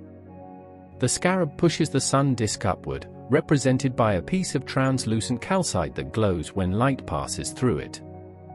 This isn't just decorative. It's theological, representing the sun god's daily journey across the sky and his rebirth each dawn. The back of the pectoral is finished as carefully as the front, though it would never be seen when worn. This attention to unseen details characterizes ancient Egyptian craftsmanship. The gods would see it. That was what mattered. Rings, earrings, bracelets, anklets all appear in the tomb's inventory. Tutankhamun's mummy wore numerous pieces of jewelry, wrapped into the linen bandages. Carter's team found 143 separate objects on the mummy itself, from tiny amulets to substantial pieces like the golden mask. This speaks to the belief that these objects had protective power. They weren't merely ornamental. They were spiritual armor, shielding the deceased against dangers in the afterlife. The weapons in the tomb present an interesting question: were they functional or purely ceremonial? Tutankhamun lived during Egypt's 18th dynasty, a period when Egypt was a military superpower controlling an empire stretching from Nubia to Syria. Egyptian armies campaigned regularly in the Levant, maintaining control through a combination of diplomacy and force. Did the young king actually fight, or were his weapons symbols of martial authority he never practically exercised? The evidence is mixed. The tomb contained more than 40 bows, ranging from simple self-bows carved from a single piece of wood to complex composite bows made from layers of wood, horn, and sinew. Some show signs of use, wear patterns, repairs, strings that had been replaced. Others are pristine, never drawn. The arrows, stored in elaborate containers, include both practice arrows with blunt tips and war arrows with bronze or flint heads designed to kill. Egyptian composite bows were sophisticated weapons, products of advanced engineering. The core was usually wood, often imported cedar or native acacia. On the belly, the side facing the archer, craftsmen added layers of horn, which resists compression. On the back, the side facing the target, they added sinew, which excels in tension. These layers were bonded together with fish glue and animal glue, creating a laminate that could store more energy than a simple wooden bow. The finished bow was reflexed, curved backward when unstrung, giving it greater power when drawn. Stringing such a bow required strength and technique, pressing one end against the ground while bending the other end enough to slip the loop of the bowstring into its notch. The range and power of these composite bows exceeded anything achievable with simple wooden bows. An experienced archer could shoot arrows 300 yards or more with reasonable accuracy. At closer range, an arrow from a composite bow could penetrate armor, leather, or bronze. Egyptian military tactics relied heavily on archery, both from foot soldiers and from chariots. Pharaohs were trained as archers from youth, not just for warfare but also for hunting, another activity that demonstrated martial prowess and royal power. The chariots present similar questions about function versus symbolism. 6 were found in the tomb, 4 dismantled and stored in the antechamber, parts of others scattered throughout. These weren't symbolic miniatures. They were full-sized, functional vehicles. Egyptian chariots were sophisticated war machines, light enough for speed and maneuverability, strong enough to survive combat conditions. They were drawn by 2 horses, with a crew of 2, a driver and an archer or spearman. The pharaoh, if he fought from a chariot, would be the archer, while a skilled charioteer handled the reins. The construction of Egyptian chariots shows remarkable engineering sophistication. The chassis was built from bent wood, carefully shaped using heat and moisture to create curves without breaking the wood fibers. The wheel rims were made from bent wood as well, formed into circles and joined at a scarf joint where the ends overlapped. Spokes were carved from wood and fitted into the hub and rim using mortise and tenon joints. The entire assembly was remarkably light. A complete chariot might weigh as little as 75 pounds, allowing for speed and agility in battle or pursuit. But again, some of the chariots show wear consistent with actual use, while others appear to have been made specifically for burial. One is decorated with elaborate scenes in gold leaf showing the king in battle, shooting enemies from his chariot. The enemies are depicted in the conventional manner of Egyptian royal iconography, smaller than the pharaoh, in disarray, falling before his arrows. Is this artistic convention the standard way of depicting a victorious pharaoh? Or does it record actual events?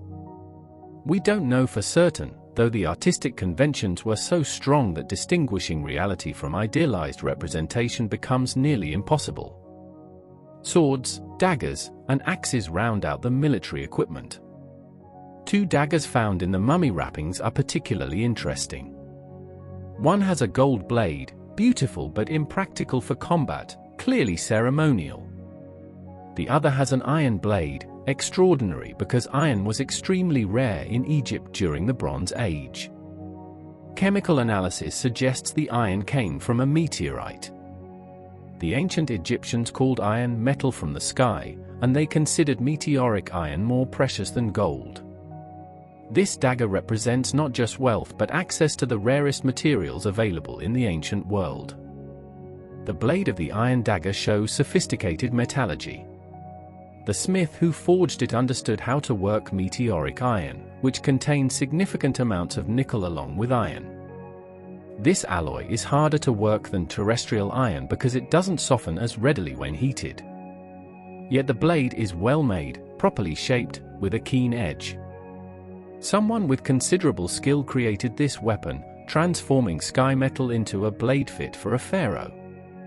The axes in the tomb varied from practical weapons to ceremonial objects. Battle axes had bronze blades with sharp edges, mounted on wooden handles designed for delivering powerful chopping blows. Ceremonial axes had blades covered in gold leaf, sometimes inlaid with semi-precious stones, mounted on handles wrapped in gold. These weren't meant for combat. They were symbols of royal power, of the pharaoh's role as Egypt's protector and military commander. An important distinction in understanding ancient Egypt is recognizing that objects could simultaneously be functional items and potent symbols. A real weapon could also represent royal authority. A working chariot could also symbolize the pharaoh's role as divine warrior. The organic materials in the tomb, though often less visually spectacular than gold and jewelry, provide fascinating insights into ancient Egyptian agriculture, trade, and daily life. The food offerings included joints of meat, whole ducks, haunches of beef, all mummified with salts to preserve them. There were loaves of bread, many still recognizable though dried and hardened. Jars of honey, which remained stable after thousands of years. Honey doesn't spoil if kept sealed. Baskets of fruit, mostly dried beyond recognition but identifiable through botanical analysis. Seeds and grains. The sheer quantity and variety of food provisions reflects ancient Egyptian beliefs about the afterlife. The deceased would need sustenance in the next world, both literal food and also the spiritual essence of food that would be magically renewed through ritual offerings. Percy Newberry, the botanist who examined plant remains from the tomb, identified numerous species. Wheat and barley formed the foundation of the Egyptian diet. These grains were used to make bread and beer, the staple foods consumed by everyone from laborious to pharaohs. The tomb contained samples of both grains, probably representing the finest quality available. Dates and figs provided sweetness, natural sugar in a world without refined sugar. Dom palm nuts, the fruit of a palm native to Egypt, were found in several containers. Watermelon seeds, grapes, pomegranates, all appeared among the food offerings. Some plant materials had symbolic rather than nutritional significance. Flowers and garlands had been placed on the coffins and shrines. By the time Carter discovered them, these had dried to brown fragments, but careful examination revealed their original forms. Cornflowers, poppies, willow leaves, olive leaves, all had been woven into wreaths and garlands. These weren't random selections. Each plant had symbolic meaning in Egyptian funerary customs. The blue cornflower represented rebirth and regeneration. Willow was associated with Osiris, god of the afterlife. Olive branches symbolized peace and victory over death. The inclusion of botanical remains allowed later scholars to understand something about the season of Tutankhamun's burial. Cornflowers bloom in spring. If fresh cornflowers were placed in the tomb, the burial must have occurred in late spring or early summer, probably March or April by our calendar. This timeline fits with what we know about mummification, which took 70 days. If Tutankhamun died in January or February, the 70 days of mummification would bring us to March or April for the actual burial. Small details like flowering plants provide chronological anchors that help reconstruct ancient events. The wine jars constitute their own remarkable archive. More than 30 wine jars were found in the tomb, each labeled with information about the vintage, the year, the vineyard, the wine master responsible for production. This labeling system shows how sophisticated ancient Egyptian viticulture had become. They understood that wine from different vineyards had different characteristics, influenced by soil, climate, and grape varieties. They tracked vintages, probably recognizing that some years produced better wine than others. And they considered winemaking a skilled profession worthy of recording the master's name, similar to how we might note a prestigious winemaker today. The wine itself had long since turned to sediment, but chemical analysis of residues revealed information about ancient winemaking techniques. Egyptian wine was typically red wine made from red grapes, though white wine also existed. They added tree resins to wine, both as a preservative and to impart flavor, similar to the practice that produces Greek retsina today. They sweetened some wines with honey or dates. They understood that wine needed to be stored properly, sealed in jars with clay stoppers to prevent oxidation. The wine in Tutankhamun's tomb represented the finest vintages available, carefully selected for royal burial. The religious objects in the tomb formed perhaps the most important category, at least from an ancient Egyptian perspective. These were tools for transformation, for navigating the afterlife, for achieving eternal existence in the presence of the gods. Understanding these objects requires understanding Egyptian beliefs about death and what came after, concepts we touched on earlier but deserve deeper exploration. Ancient Egyptians understood the self as composite, made up of multiple elements that existed in harmony during life but became separated at death. The physical body was called Ket. The Ka was a kind of life force or spiritual double, created at birth and surviving after death. The Ba, often translated as soul, was the aspect of personality that could travel between the world of the living and the realm of the dead.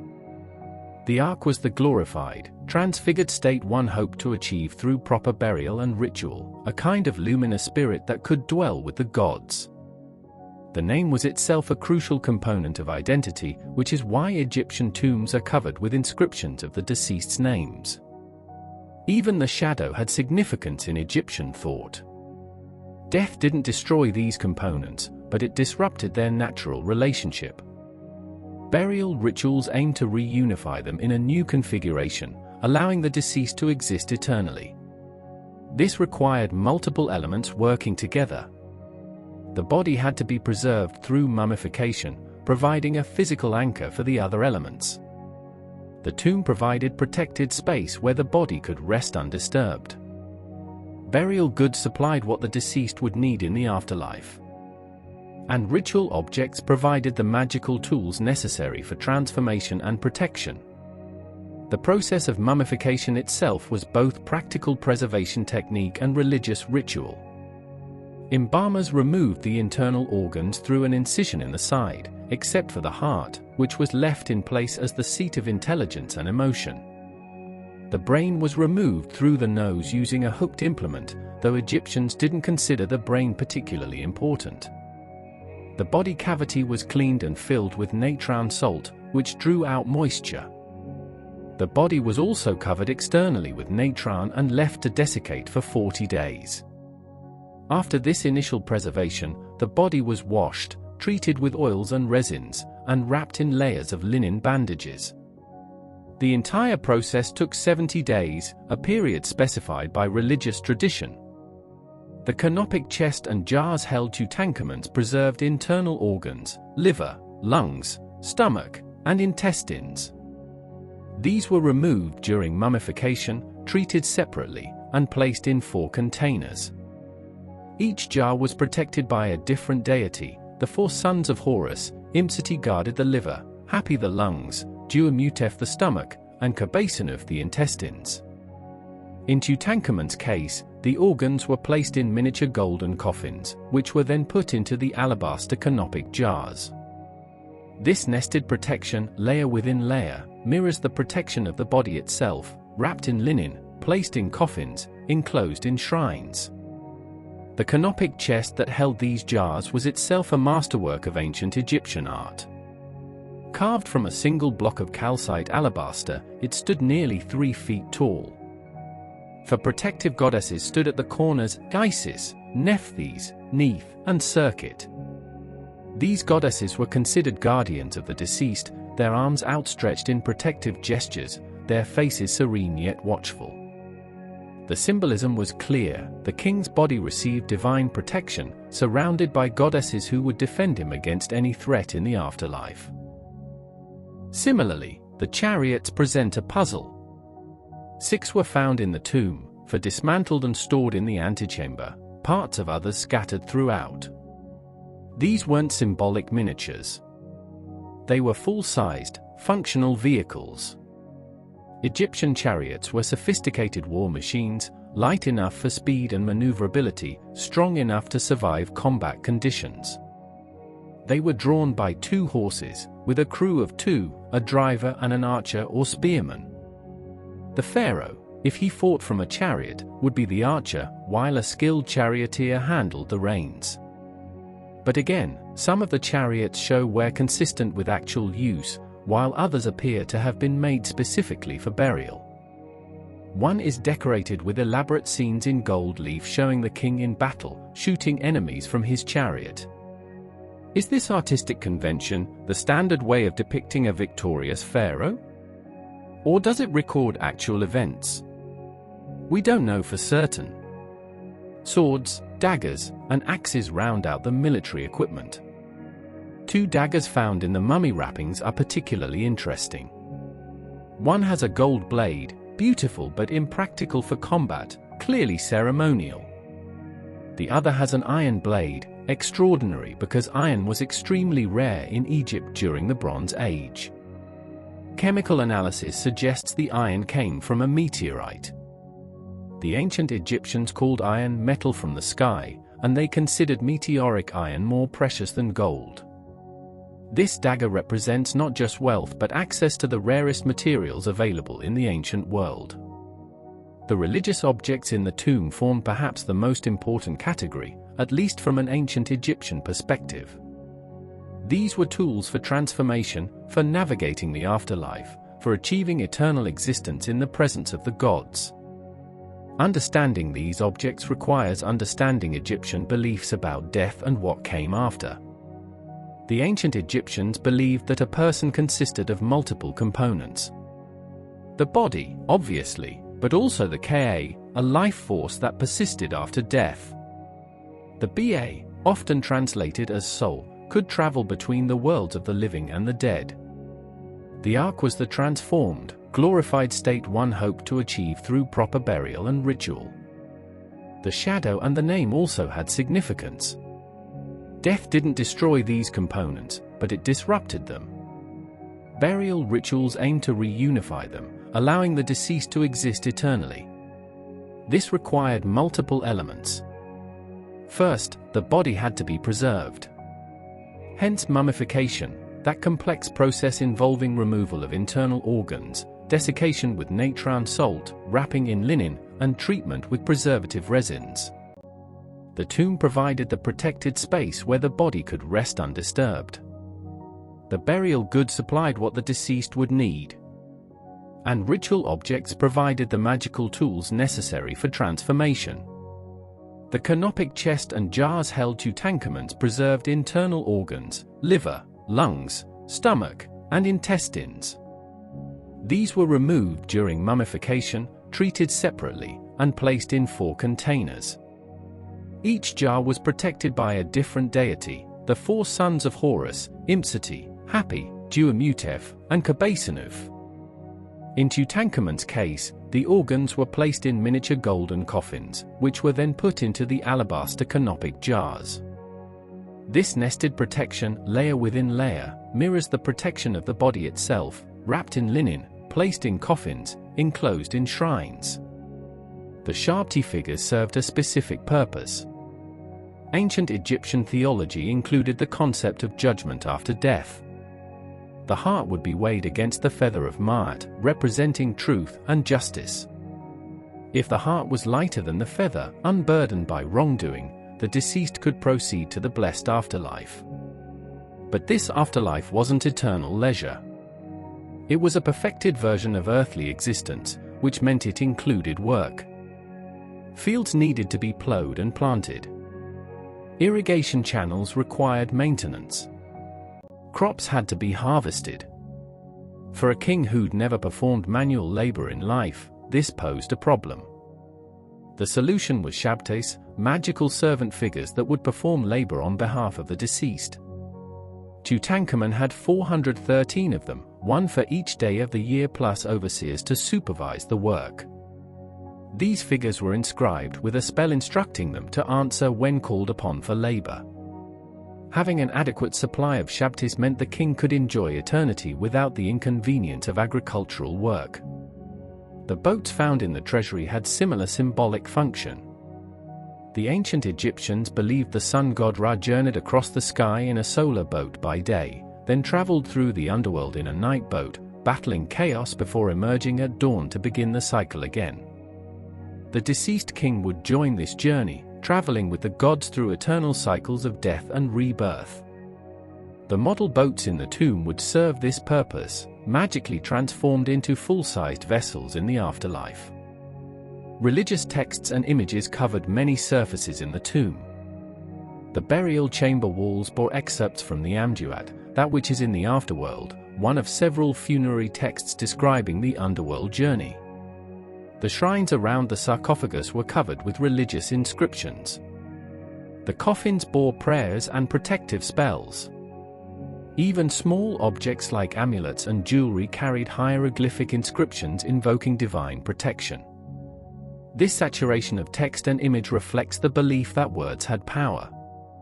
By inscribing the correct spells and images, by surrounding the deceased with these magical protections, you ensured safe passage through the dangerous realms beyond death. The treasure also included numerous statues and statuettes.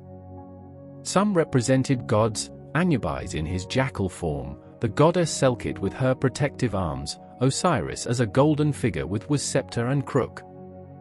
Others represented the king himself in various forms and poses. These weren't portraits in our sense. They were idealized images showing the pharaoh in eternal youth and perfect physical form, because that's how he would appear in the afterlife.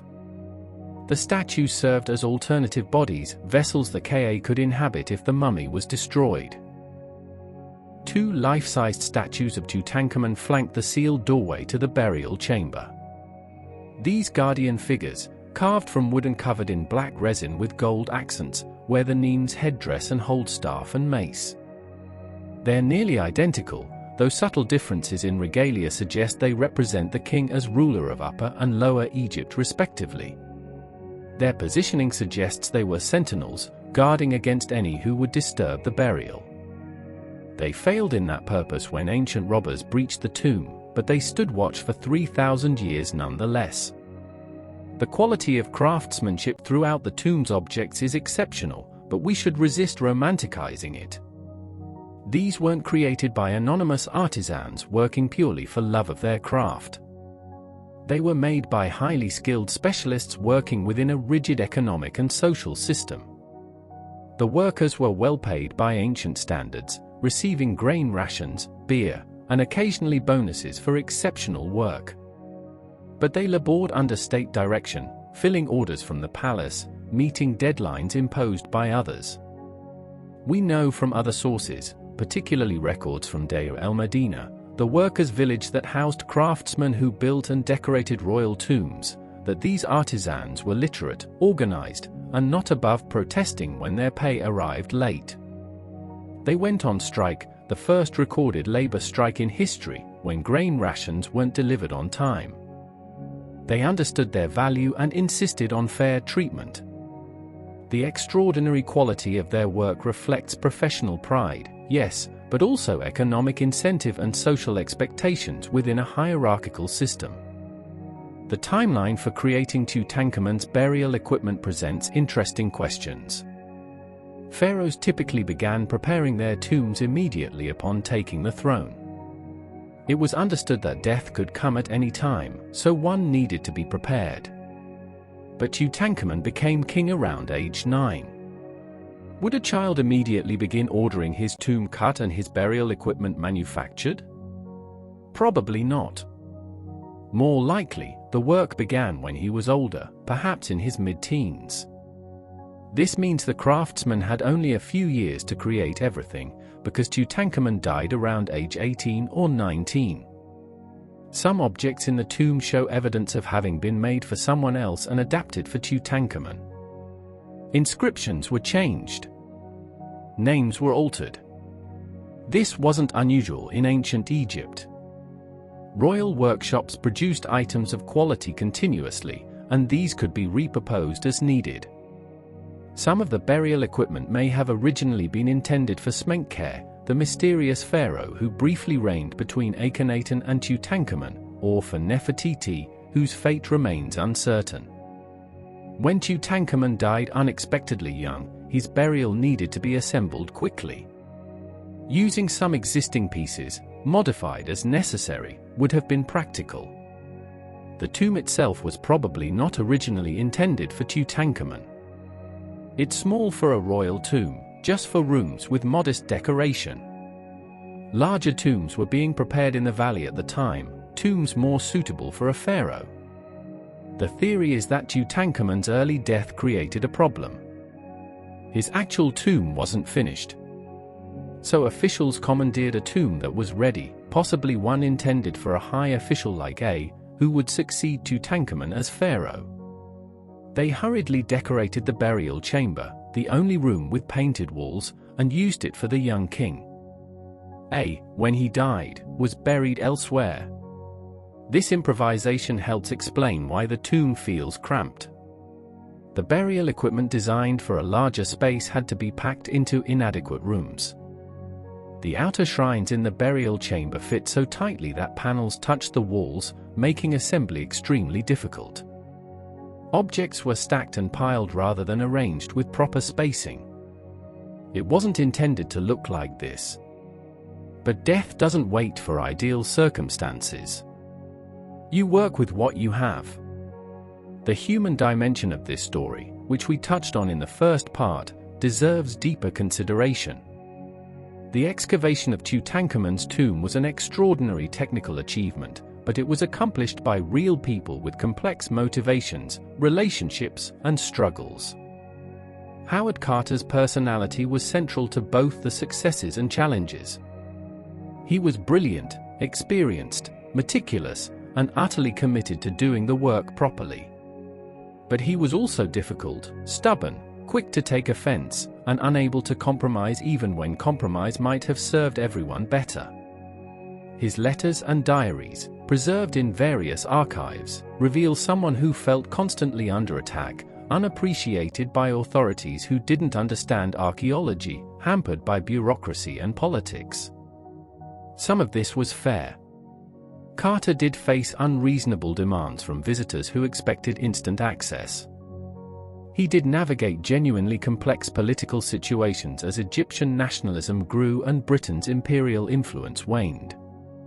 He did work under conditions that would challenge anyone, inadequate funding, harsh climate, fragile materials requiring specialized knowledge that barely existed yet.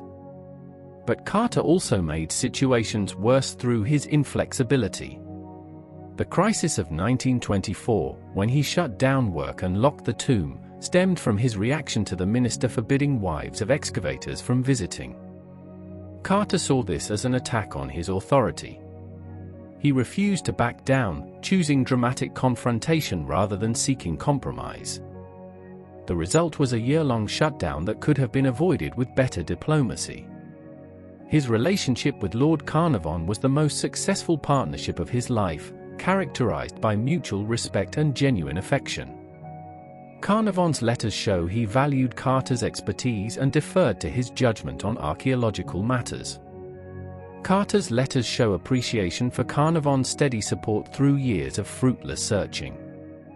Carnarvon's death was a genuine tragedy for Carter, not just the loss of a patron but the loss of a friend who'd believed in him when few others did. The relationship with Lady Carnarvon, Carnarvon's widow, was more difficult. She inherited her husband's concession and continued funding, but tensions grew over the years. Carter wanted complete control over the excavation and conservation. Lady Carnarvon wanted to be consulted and to have some authority over decisions affecting her investment. Neither was entirely wrong, but they couldn't find common ground. The relationship ended in bitterness, with disputes over storage of artifacts and access to documentation. The team members each brought their own strengths and personalities. Harry Burton, the photographer, was a perfectionist who understood that thorough documentation was essential. His thousands of glass plate negatives form the foundation of our visual understanding of the tomb. But Burton could be impatient with what he saw as Carter's indecisiveness. His private letters occasionally complain about delays and changes in plans.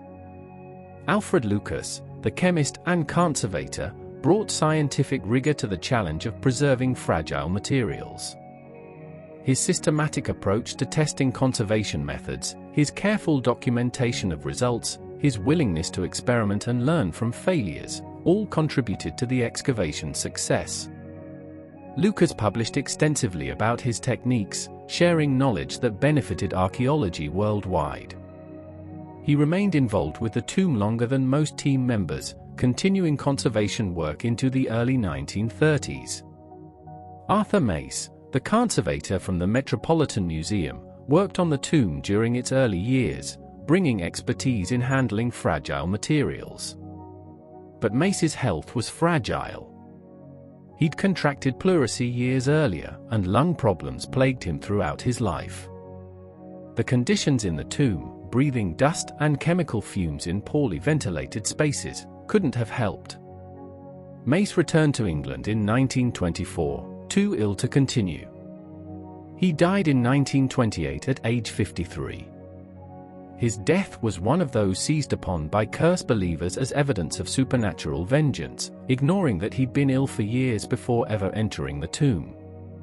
Arthur Callender, Carter's old friend who'd assisted from the very beginning, played a crucial role in the excavation's first years. Callender was an engineer by training, and he applied engineering principles to the challenges of moving large, fragile objects. He designed the hoists and supports used to lift the heavy shrine panels. He figured out how to maneuver the ceremonial couches through the narrow tomb entrance. But Callender worked without salary, as a volunteer helping his friend.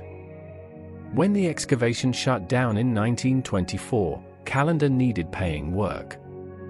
He resigned and took employment elsewhere, and while he and Carter remained friends, he didn't return to active work on the tomb. The Egyptian foremen and workers, whose names appear less often in historical accounts, were essential to the excavation's success. Ahmed Jerigar, Gad Hassan, Hussein Abu Awad, and Hussein Ahmed said worked on the tomb for the entire decade. They understood Carter's standards and methods. They trained and supervised the larger labor force. They provided continuity when European team members came and went. Yet their contributions are often footnoted in histories that focus on Carter and the European specialists. This reflects the colonial dynamics of the era, when European expertise was valued and documented while Egyptian contributions were often taken for granted.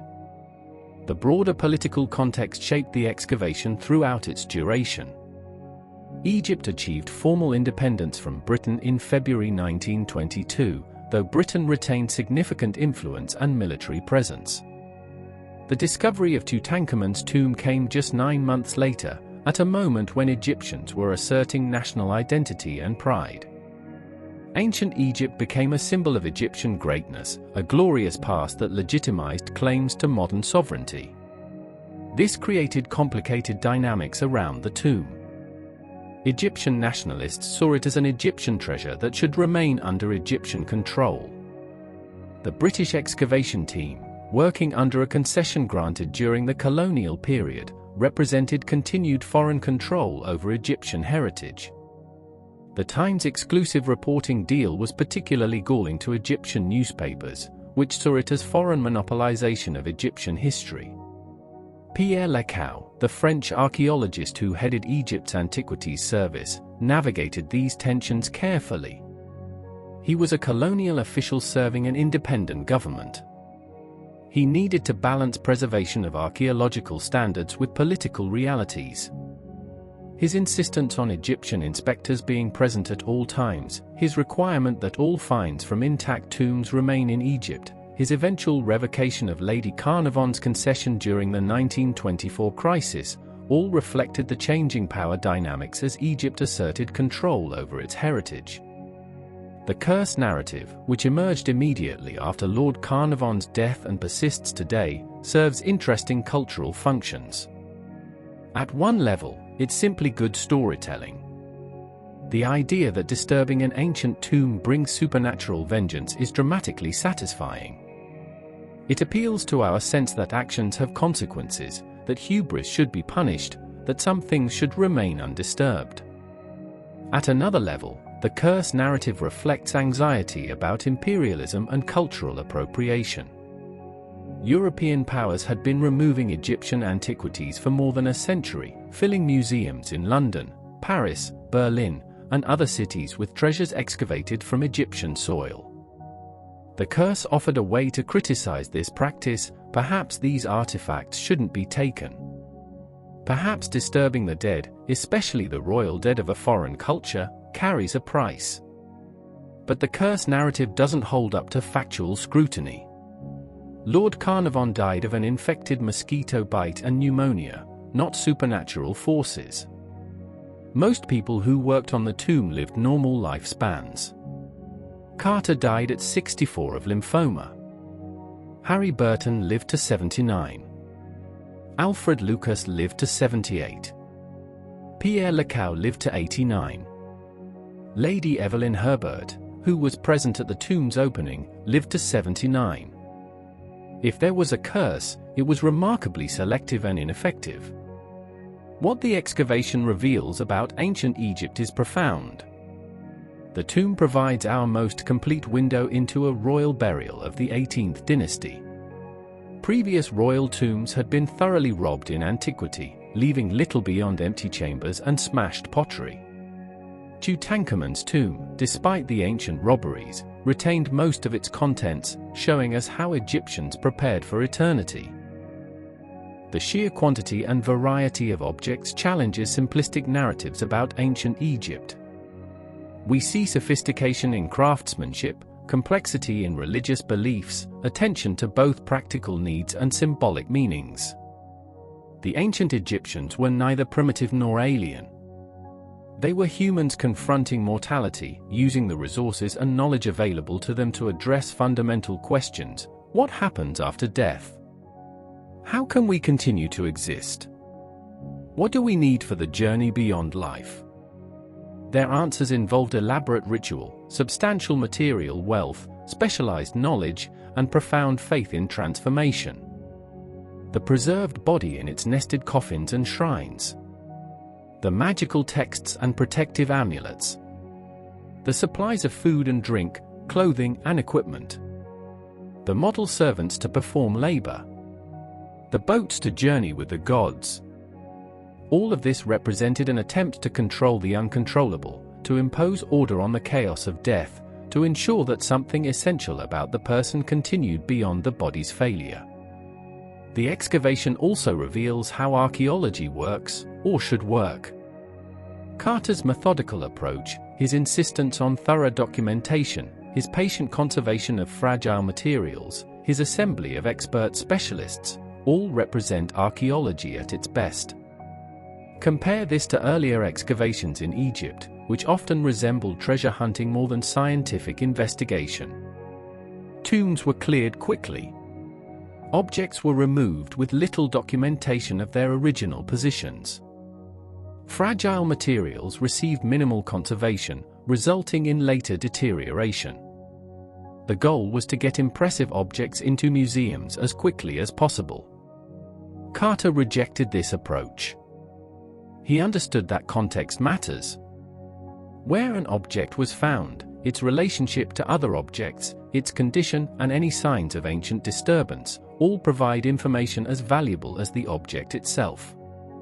His documentation, especially when combined with Burton's photographs and the measured drawings, allows scholars today to reconstruct the tomb's contents with remarkable accuracy. We can study relationships between objects, patterns in how things were arranged, evidence of the ancient robberies and restoration. This information would be lost if Carter had simply grabbed the spectacular pieces and ignored everything else. The conservation techniques developed during the excavation advanced the entire field. Alfred Lucas's experiments with different consolidants, his systematic testing of methods, his willingness to publish results including failures, all contributed to developing conservation as a scientific discipline. Museums around the world benefited from the techniques pioneered in the Valley of the Kings while working on Tutankhamun's treasures. The excavation also highlighted challenges that remain relevant today. How do you balance preservation with access?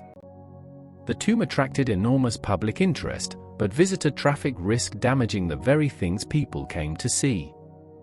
Carter tried to limit access, but couldn't completely restrict it given political pressures. Today, the tomb faces similar challenges. Millions of tourists have visited over the decades. Their breath increases humidity and carbon dioxide levels. The heat from their bodies affects temperature. Conservation requires limiting access, but tourism provides economic benefits that Egypt depends on. Finding balance remains difficult. Questions about cultural property and repatriation, which Carter faced in his disputes with Egyptian officials, continue today. Most of Tutankhamun's treasures remained in Egypt, but museums worldwide hold Egyptian antiquities removed during the colonial era. Egyptian officials have sought return of some objects, arguing they were taken under dubious legal circumstances. Museums argue they preserve and display these objects, making them accessible to global audiences. There are valid points on both sides, and no easy answers. The long-term fate of the tomb itself remains uncertain. The painted walls of the burial chamber, the only decorated room in the tomb, show signs of deterioration. Conservation efforts have stabilized the situation somewhat, but simply keeping the tomb open exposes the paintings to continuing damage. One proposal is to close the original tomb and open an exact replica nearby, allowing visitors to experience the space while protecting the original. Critics argue replicas can never truly replace authentic sites. But if the choice is between a replica and gradual destruction of the original, perhaps replicas are preferable. The study of Tutankhamun continues, more than a century after the tomb's discovery. Modern scientific techniques allow investigations Carter couldn't have imagined. DNA analysis revealed family relationships among royal mummies. CT scanning shows details of bone structure and health conditions without unwrapping mummies. Chemical analysis identifies the geographic sources of materials, revealing ancient trade networks. Three-dimensional scanning creates detailed digital models of objects, allowing researchers worldwide to study replicas virtually. In 2005, a major CT scan of Tutankhamun's mummy provided new information about his health and death. The scan showed a broken leg that occurred shortly before death, probably just days before. It revealed bone necrosis in several foot bones, indicating a chronic condition that would have caused pain and difficulty walking. It found evidence of malaria parasites, though whether malaria caused his death remains debated. The earlier theory that he died from a blow to the head was disproven. The supposed skull fracture was actually damage from mummification or early 20th century examination. Genetic studies in 2010 analyzed DNA from 11 royal mummies, including Tutankhamun, his parents, and other relatives. The results confirmed that Akhenaten was Tutankhamun's father. His mother was identified as a mummy from tomb KV35, one of Akhenaten's sisters. This consanguineous marriage might have contributed to health problems from genetic disorders, though the evidence isn't conclusive. The studies also found that 2 mummified fetuses from Tutankhamun's tomb were indeed his daughters, both stillborn. Neither he nor his wife Ankhesenamun survived by children, ending their family line. Recent research has focused on object biographies, tracing the history of individual artifacts from manufacture through burial to discovery and museum display. This approach considers objects not as static things but as participants in social processes, with meanings that change depending on context. A golden throne wasn't just a chair. It was a symbol of authority, a diplomatic gift, a burial good, an archaeological find, a museum display piece, an icon of ancient Egypt. Each context creates different meanings and raises different questions. Carter's legacy is complex. He was undoubtedly one of the most significant archaeologists of the 20th century, responsible for the most famous archaeological discovery ever made. His excavation methods set standards that influenced the field for decades. His insistence on thorough documentation and careful conservation represented archaeology at its best. The written accounts he produced, especially the 3-volume The Tomb of Tut. Ankh-Amen, remain valuable resources combining scholarly detail with accessible prose. But Carter was also a man of his time, shaped by colonial attitudes that seem problematic today. His relationship with Egyptian officials was often confrontational. He viewed himself as the expert who should make all decisions, resisting oversight by Egyptian authorities. His writings sometimes display the casual racism typical of British imperial culture.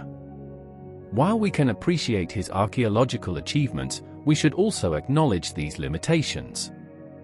The Tutankhamun excavation represents a pivotal moment in archaeology's development from treasure hunting towards scientific discipline. Carter's methods weren't perfect by modern standards, but they were revolutionary for their time. He demonstrated that patient, systematic excavation and documentation were possible even under difficult conditions and intense public pressure. He showed that conservation could preserve fragile materials that earlier archaeologists would have written off as hopeless. He proved that teamwork among specialists from different disciplines could produce results no single person could achieve. The human story behind the excavation, the relationships and conflicts, the political tensions and personal struggles, reminds us that archaeology is ultimately a human endeavor. Scientific methods and objective documentation are crucial, but they're wielded by people with emotions, ambitions, prejudices, and limitations. Understanding this human dimension helps us appreciate both the achievements and the compromises of archaeological work. As we think about the 10 years Carter and his team spent in the Valley of the Kings, cataloging and conserving more than 5,000 objects, it's worth pausing to appreciate the sheer scale of dedication required. 10 years. A decade of someone's life devoted to a single task. Endless days of meticulous work in difficult conditions. Patience with frustration and setbacks. Persistence through political conflicts and personal tragedies. The ability to maintain focus on details while keeping sight of the larger goal. The daily reality of this work, which we can reconstruct from Carter's notes and team members' letters, involved more tedium than glamour. A typical workday during active excavation seasons began early, before the valley's heat became oppressive. Carter would arrive at the tomb site as dawn broke over the eastern cliffs, the limestone glowing pink in the early light. The workers would already be assembling, local men from nearby villages who'd been hired for the season. The four Egyptian foremen would organize the day's tasks, directing some men to continue clearing debris, others to prepare materials needed for conservation work. Carter would descend into the tomb, surveying what needed to be done. Perhaps today they'd attempt to remove a particular wooden chest that had been wedged between two ceremonial couches. The chest would first need to be photographed in situ. Burton would set up his camera, a large format plate camera requiring a sturdy tripod. He'd arrange mirrors to reflect sunlight into the tomb, supplementing it with electric lights. Each photograph required careful composition, precise focus, adequate exposure time. A single shot might take 30 minutes from setup to completion, and Burton typically took multiple views of each object. With photography complete, Carter and his assistants would examine the chest, assessing its condition. The wood had shrunk and warped. The joints were loose. The painted gesso surface was flaking. Moving it risked causing further damage. Lucas would be consulted about conservation treatment. Perhaps they should apply consolidant to the painted surface before attempting removal. Lucas would mix his celluloid solution, adjusting the concentration based on how porous the wood seemed. Using soft brushes, they gently apply the solution, watching as it penetrated the surface, binding the paint layers to their wooden backing. Then came the actual removal, requiring multiple people working in careful coordination. One person would support the chest from below. Another would steady it from the side. A third would watch for any objects beneath that might shift as the chest was lifted. Slowly, incrementally, they'd raise the chest, pass it through the tomb's narrow entrance, carry it up the 16 steps, across the courtyard, and into the laboratory tomb. There it would be set on a work table, properly supported, ready for more intensive conservation work. This process, for a single object, might consume an entire day. And the tomb contained thousands of objects. The mathematics of patience becomes clear. If each significant object required a full day's work, and the tomb contained 620 catalog numbers representing 5,398 separate objects, you begin to understand why the excavation took a decade. This wasn't inefficiency. This was the minimum time required to do the work properly. The conservation work in the laboratory tomb demanded equal patience. Consider the task of reassembling one of the elaborate shrines that had surrounded Tutankhamun's sarcophagus. These shrines had been dismantled panel by panel in the tomb, each piece wrapped and numbered. Now, in the laboratory, Carter faced the challenge of understanding how they fit back together. The panels were large, heavy, fragile. They'd been manufactured nearly 33 centuries earlier by craftsmen whose techniques differed from modern joinery. There were no instruction manuals, no diagrams showing assembly sequence. Carter approached this puzzle methodically. He'd lay out all the panels for a single shrine, studying the decoration on each one. Religious texts and images covered every surface, and these provided clues to proper orientation and sequence. Certain panels clearly formed corners, where two sides of the shrine met. Others were obviously central panels from longer walls. By studying the flow of hieroglyphic texts and the continuity of decorative scenes, he could begin to reconstruct the original arrangement. Physical evidence helped too. The panels had been held together by silver hooks and eyes, and these fittings showed patterns of wear. A hook that had been engaged for thousands of years would show characteristic marks. By matching these wear patterns, Carter could determine which panels had originally connected to which. The process was detective work as much as archaeology, piecing together evidence from multiple sources to reconstruct something that hadn't stood intact for more than 3 millennia. The work required not just intellectual puzzle-solving but physical effort. The panels were heavy, awkward to maneuver. Setting them upright required sturdy supports. Testing whether pieces fit together meant lifting, positioning, examining joints, sometimes discovering a particular arrangement wouldn't work and needing to start over. Carter was approaching 70 years old during the final seasons of this work, no longer young, performing physically demanding labor in Egypt's climate. His dedication to seeing the work through, despite age and fatigue, speaks to profound commitment. The painted surfaces throughout the tomb required specialized conservation attention. Egyptian artists had used various techniques for different applications. On wooden objects, they typically applied a layer of gesso, a mixture of plaster and glue, which could be smoothed and carved before painting. The paint itself was made from mineral pigments mixed with binders. Blues came from copper compounds or ground lapis lazuli. Reds came from iron oxides or realgar. Yellows from orpiment or yellow ochre. Greens from malachite or mixtures of blue and yellow. Black from carbon soot. White from calcium carbonate or gypsum. These pigments had survived remarkably well in the tomb's dry environment, but the binding media had often deteriorated.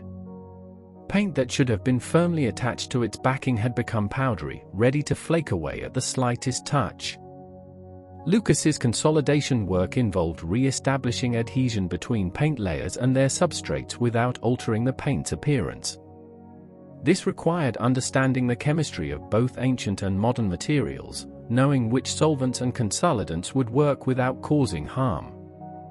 The textiles presented particularly challenging conservation problems. Ancient Egyptian linen, while remarkably durable when kept dry, becomes fragile over millennia. The fibers lose flexibility, becoming brittle. Any attempt to fold or manipulate ancient textile risks shattering it into fragments. Yet many textiles in the tomb were crumpled, having been hastily packed by the ancient officials who restored the tomb after robberies. To document these textiles properly, to understand their original forms, conservators needed to carefully relax the fibers and flatten the fabrics. This required humidity treatment, carefully controlled exposure to moisture that would temporarily restore some flexibility to the linen fibers. Too little moisture and the fibers remained brittle. Too much and mold might grow, or water-soluble components might dissolve. The treatment had to be performed gradually, monitoring the textile's response, adjusting conditions as needed. Once relaxed, the textile could be gently flattened, supported on rigid backing boards covered with acid-free tissue. Then it could be properly examined, photographed, and stored in conditions that would prevent further deterioration. The Golden Mask of Tutankhamun, perhaps the single most famous artifact from the tomb, required its own specialized conservation. Carter and Lucas discovered it on the mummy's head during the unwrapping in October 1925. The mask was attached to the mummy by the same hardened resins that had been poured over the body during burial. These resins had undergone chemical changes over the centuries, becoming almost concrete hard.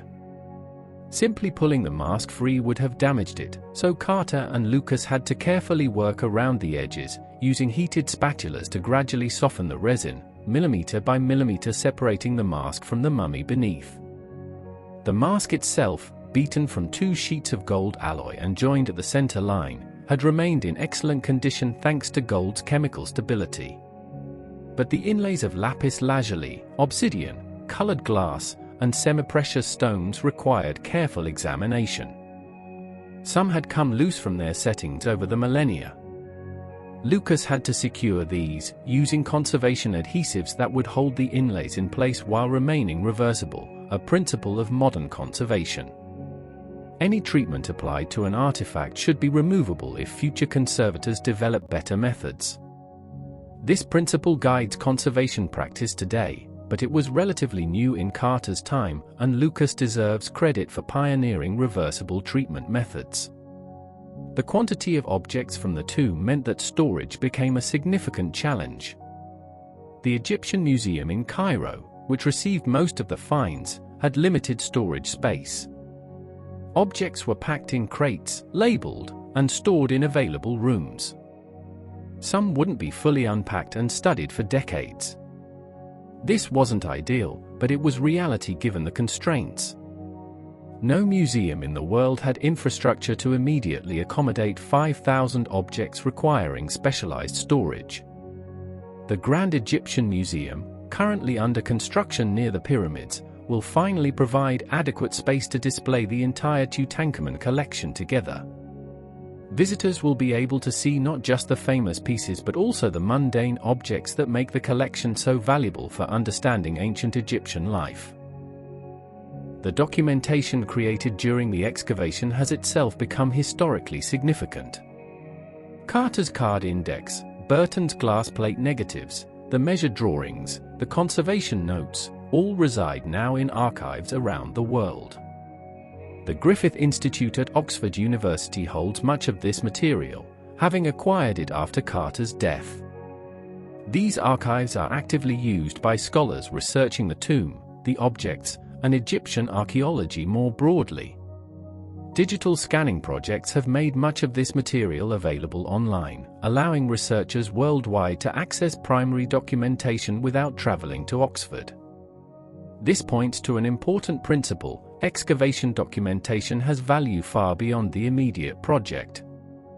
Future scholars, with new questions and new analytical techniques, can return to this documentation and extract information the original excavators never imagined. When Burton photographed objects in situ, he was creating a record for his own time. But those photographs serve purposes today he couldn't have anticipated. Researchers analyzing ancient Egyptian furniture construction, studying ancient textile patterns, investigating evidence of tomb robberies, all use Burton's photographs as primary sources. Good documentation enables scholarship across generations. The scholarly publications resulting from the excavation have had mixed fortunes. Carter published 3 volumes between 1923 and 1933. Covering the discovery and clearance through the opening of the burial chamber. These volumes, aimed at general audiences, became bestsellers and remain in print today. But Carter never completed the projected additional volumes that would have covered the final seasons and provided comprehensive catalogue entries for all objects. His death in 1939 left this work unfinished. Other scholars have since published specialized studies of particular object groups, but no single comprehensive catalogue exists covering everything in the tomb. This reflects a common problem in archaeology: excavation generates data faster than it can be fully published. The pressure to excavate new sites, the time required for thorough analysis, the challenges of academic publishing, all mean that excavation reports often appear years or decades after the fieldwork, if they appear at all. Carter at least published accessible accounts of the major phases of work. Some excavations from his era remain unpublished beyond brief preliminary reports. By the standards of his time, Carter's publication record was actually quite good, even if incomplete by modern expectations. The impact of Tutankhamun's tomb on popular culture cannot be overstated. The discovery sparked a craze for Egyptian motifs in fashion, architecture, and design during the 1920s. Art Deco absorbed Egyptian influences, incorporating lotus columns, scarab beetles, hieroglyphic-inspired patterns into buildings and decorative objects. Movies featured Egyptian themes. Novels used Egyptian settings. Tutankhamun became, and remains, the most famous pharaoh in history, despite having been a minor king who died young and accomplished little during his brief reign. This fame is somewhat ironic. Tutankhamun wasn't a great warrior like Thutmose III. He didn't build magnificent temples like Ramesses II. He didn't reign for decades like Pepi II. He was a boy who became king around age 9, probably died around age 18, and whose greatest historical significance is that his tomb survived relatively intact until the 20th century.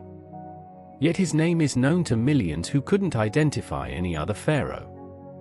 This speaks to the power of physical remains, of spectacular objects, to capture imagination in ways that written historical accounts often cannot. The tomb's discovery also influenced archaeological practice and cultural heritage policy worldwide.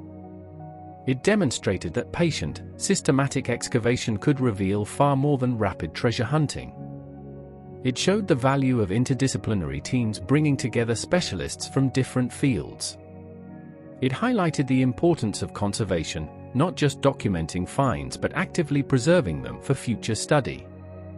And it raised questions about cultural property that remain contentious. Who has the right to excavate ancient sites? Who should own the artifacts discovered? How should the benefits of archaeological discovery be distributed?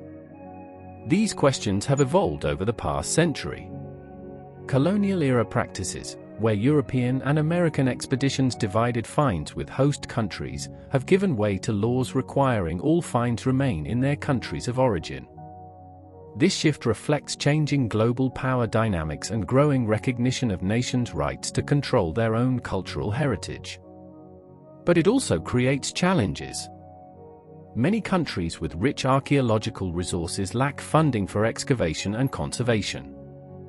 International collaboration remains necessary, but must be structured differently than in Carter's time, with local control and benefit sharing built in from the start. This is perhaps the excavation's most important lesson. Meaningful work often requires sustained effort over long periods. Quick results are satisfying, but some achievements demand patience, persistence, and commitment that extends across years. Carter knew he'd discovered something extraordinary in November 1922. He could have rushed through the excavation, removing objects quickly and shipping them to museums. Many of his contemporaries would have done exactly that. Instead, he chose the harder path, the methodical documentation and conservation that would take a decade but would preserve infinitely more information for future generations. We benefit from that choice every time we study the tomb. Because Carter worked slowly and carefully, because he documented everything, because he prioritized preservation over speed, we can still learn from Tutankhamun's burial more than a century after its discovery. That's the reward for patience, knowledge that endures. So as you drift toward sleep tonight, consider the lesson of the patient cataloger. Howard Carter, standing in a dimly lit tomb, examining an object, making notes, deciding on conservation methods, photographing from multiple angles, carefully packing for transport. Day after day, season after season, year after year. The work must have sometimes felt endless. Yet he persisted, and in doing so created something of lasting value. If you found value in this exploration of patience and methodical work, this story of 10 years devoted to understanding and preserving the past, I'd be grateful if you'd leave a like or consider subscribing. It helps others find these quiet stories, these deep explorations of moments in history that shaped our understanding of human civilization. But more importantly, sleep well. Rest deeply. And perhaps tomorrow you'll approach some task in your own life with a bit more of Howard Carter's patient dedication, understanding that the most meaningful achievements sometimes require not brilliance in a moment, but steady commitment across years.